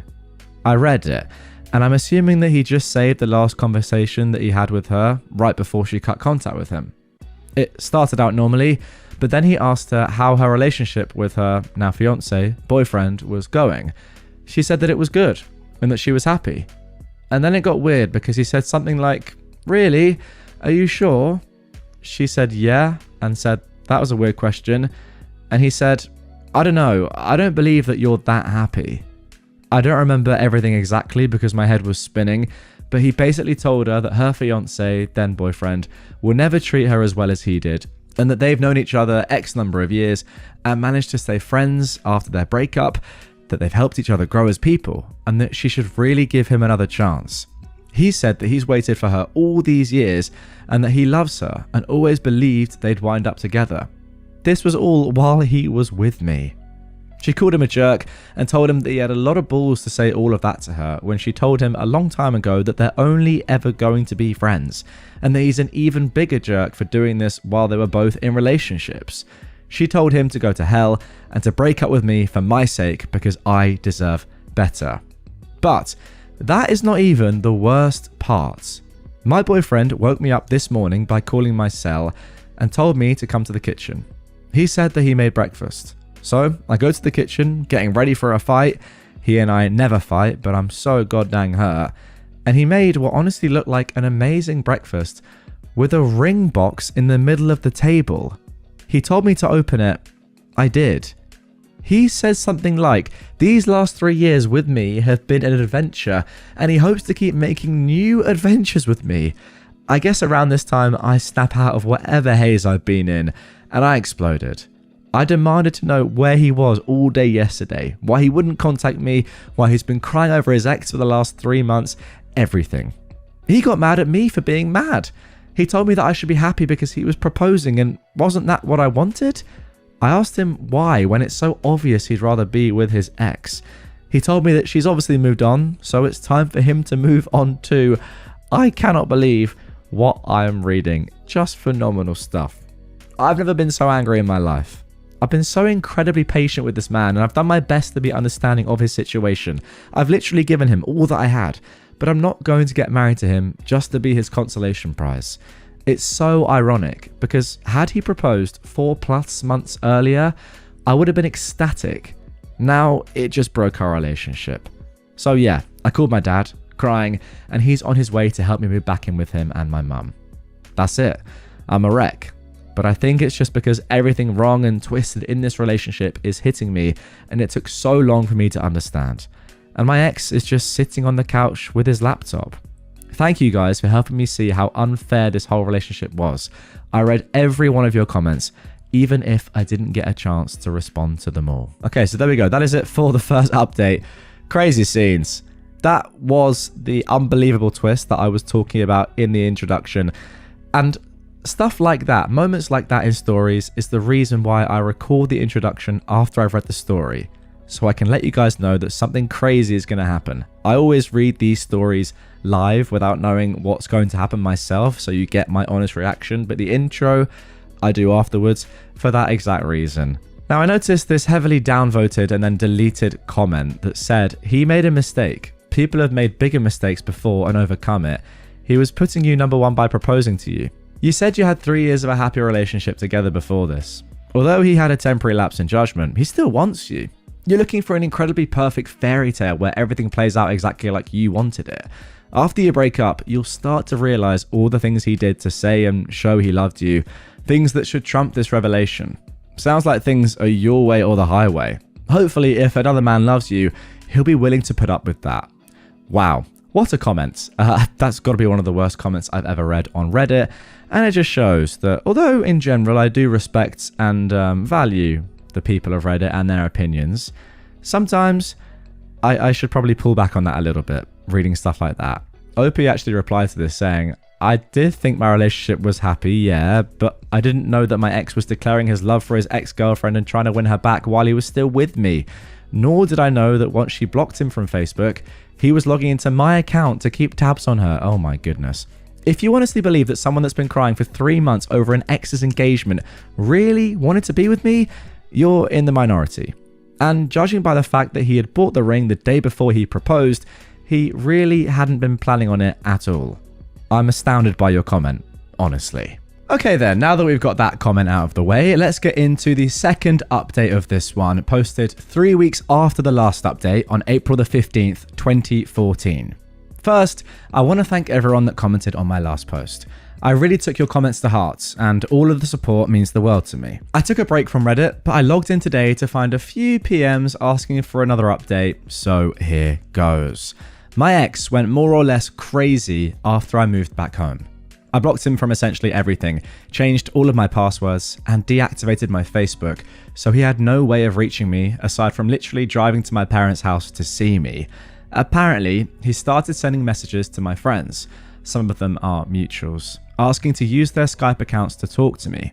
He told them that I stole some things from him when I moved out, and he wanted them back. I got a few phone calls from my friends asking me about this. They told me that they knew I didn't steal anything from him because that's not like me at all, but they wanted to know why he was so desperate to contact me. I wasn't ready to tell the whole story. Honestly, I didn't think that anyone would believe me, so I told them that I didn't know what was going on, but I asked them to not give them their Skype accounts by any means. A few days after that, the phone calls started, all from a few different numbers that I didn't recognize. I didn't pick any of them up, but one day I'd have about 20 missed calls from one number, then another 20 plus from a different number. I had to set my phone to only allow calls from specific numbers, otherwise it would just go straight to voicemail. Even if he couldn't reach me, he succeeded in making me feel pretty isolated. After the 5th day of the phone calls, I broke down and I told my mum everything that happened. She didn't say much, she mostly let me talk. Afterwards, she told me that I made the right decision, but that there's absolutely no reason why I should be going through this alone. She said that she didn't want to push me to tell her what happened until I was ready, but that the best thing that I could be doing right now is spending time with people that love and support me.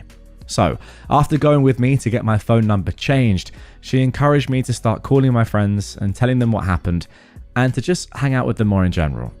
I had it stuck in my head that everyone would side with my ex and tell me that I made a terrible mistake, that his intentions were good, and I blew things out of proportion by insinuating that he only proposed because his ex-girlfriend got engaged.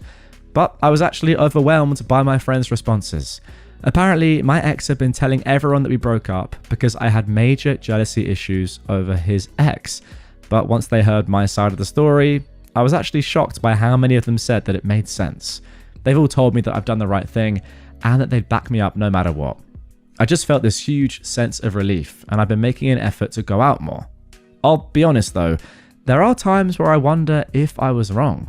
Sometimes I think that maybe my ex had been grieving over his old relationship and proposing to me was his way of starting over.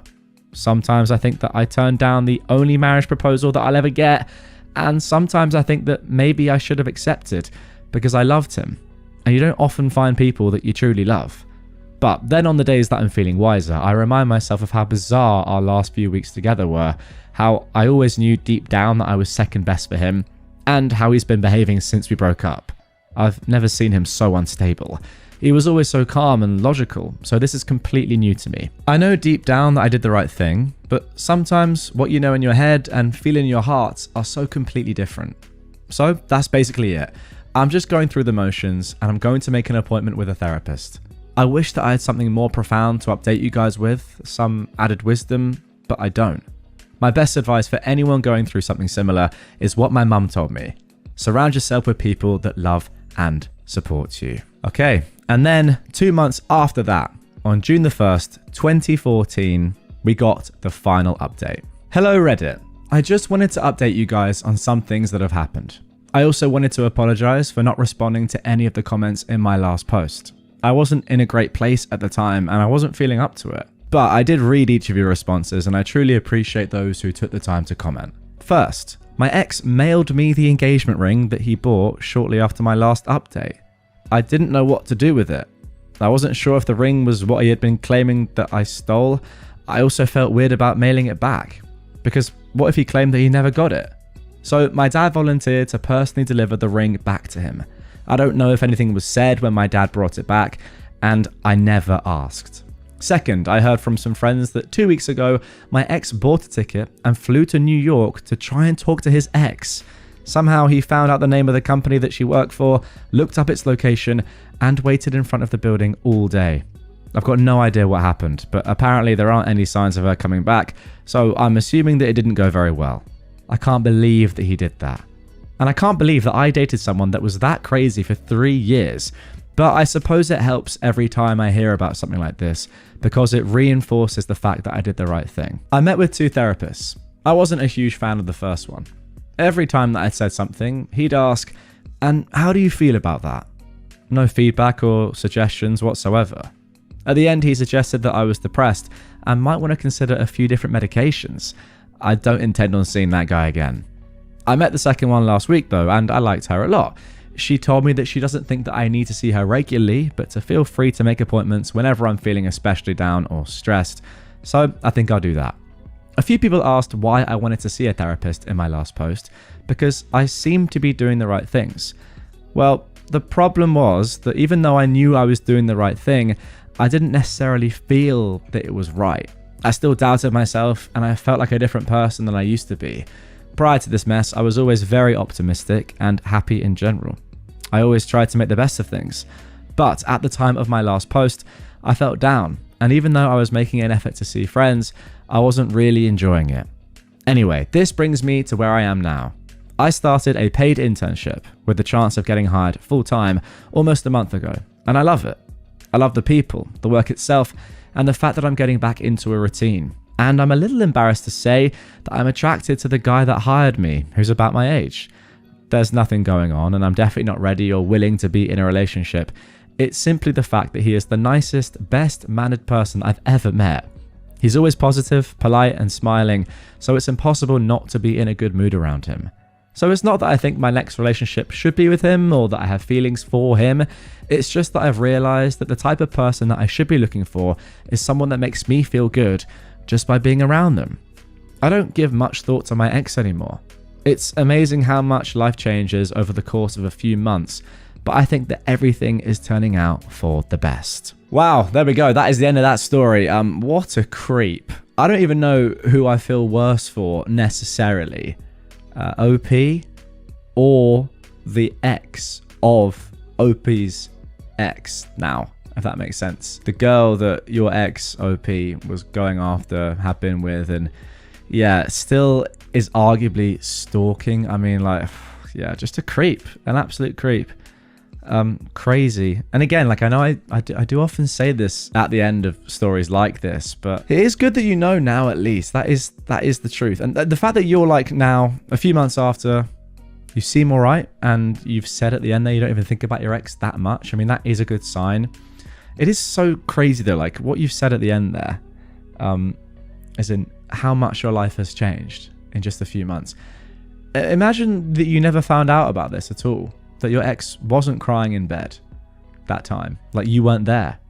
And you just never really clocked how obsessed he still was over his ex. And then he proposes to you anyway. You don't know about, obviously, all his past trauma. You accept. You say yes. You marry him. You have kids. The guy's never over his ex the entire time. I mean, like, if you think about it like that, then you have to see this as a positive. You know, I don't like saying that, because I'm like, well, you have loved someone for that long, and a breakup is never nice. But I feel okay saying it this time more than most, because of what you said at the end about how you're already like, okay, there are other people I like. I know I've loved this person, but he wasn't the right person for me, and I'm getting over it. But yeah, the main thing to think about is, what a weird guy. I'm just thinking about the timing here. So your ex-boyfriend and his ex broke up at age 17. And it's 7 years later. 7 years later, and this guy is still disaffected. I mean, to be honest, maybe I feel sorry for him as well. 7 years later.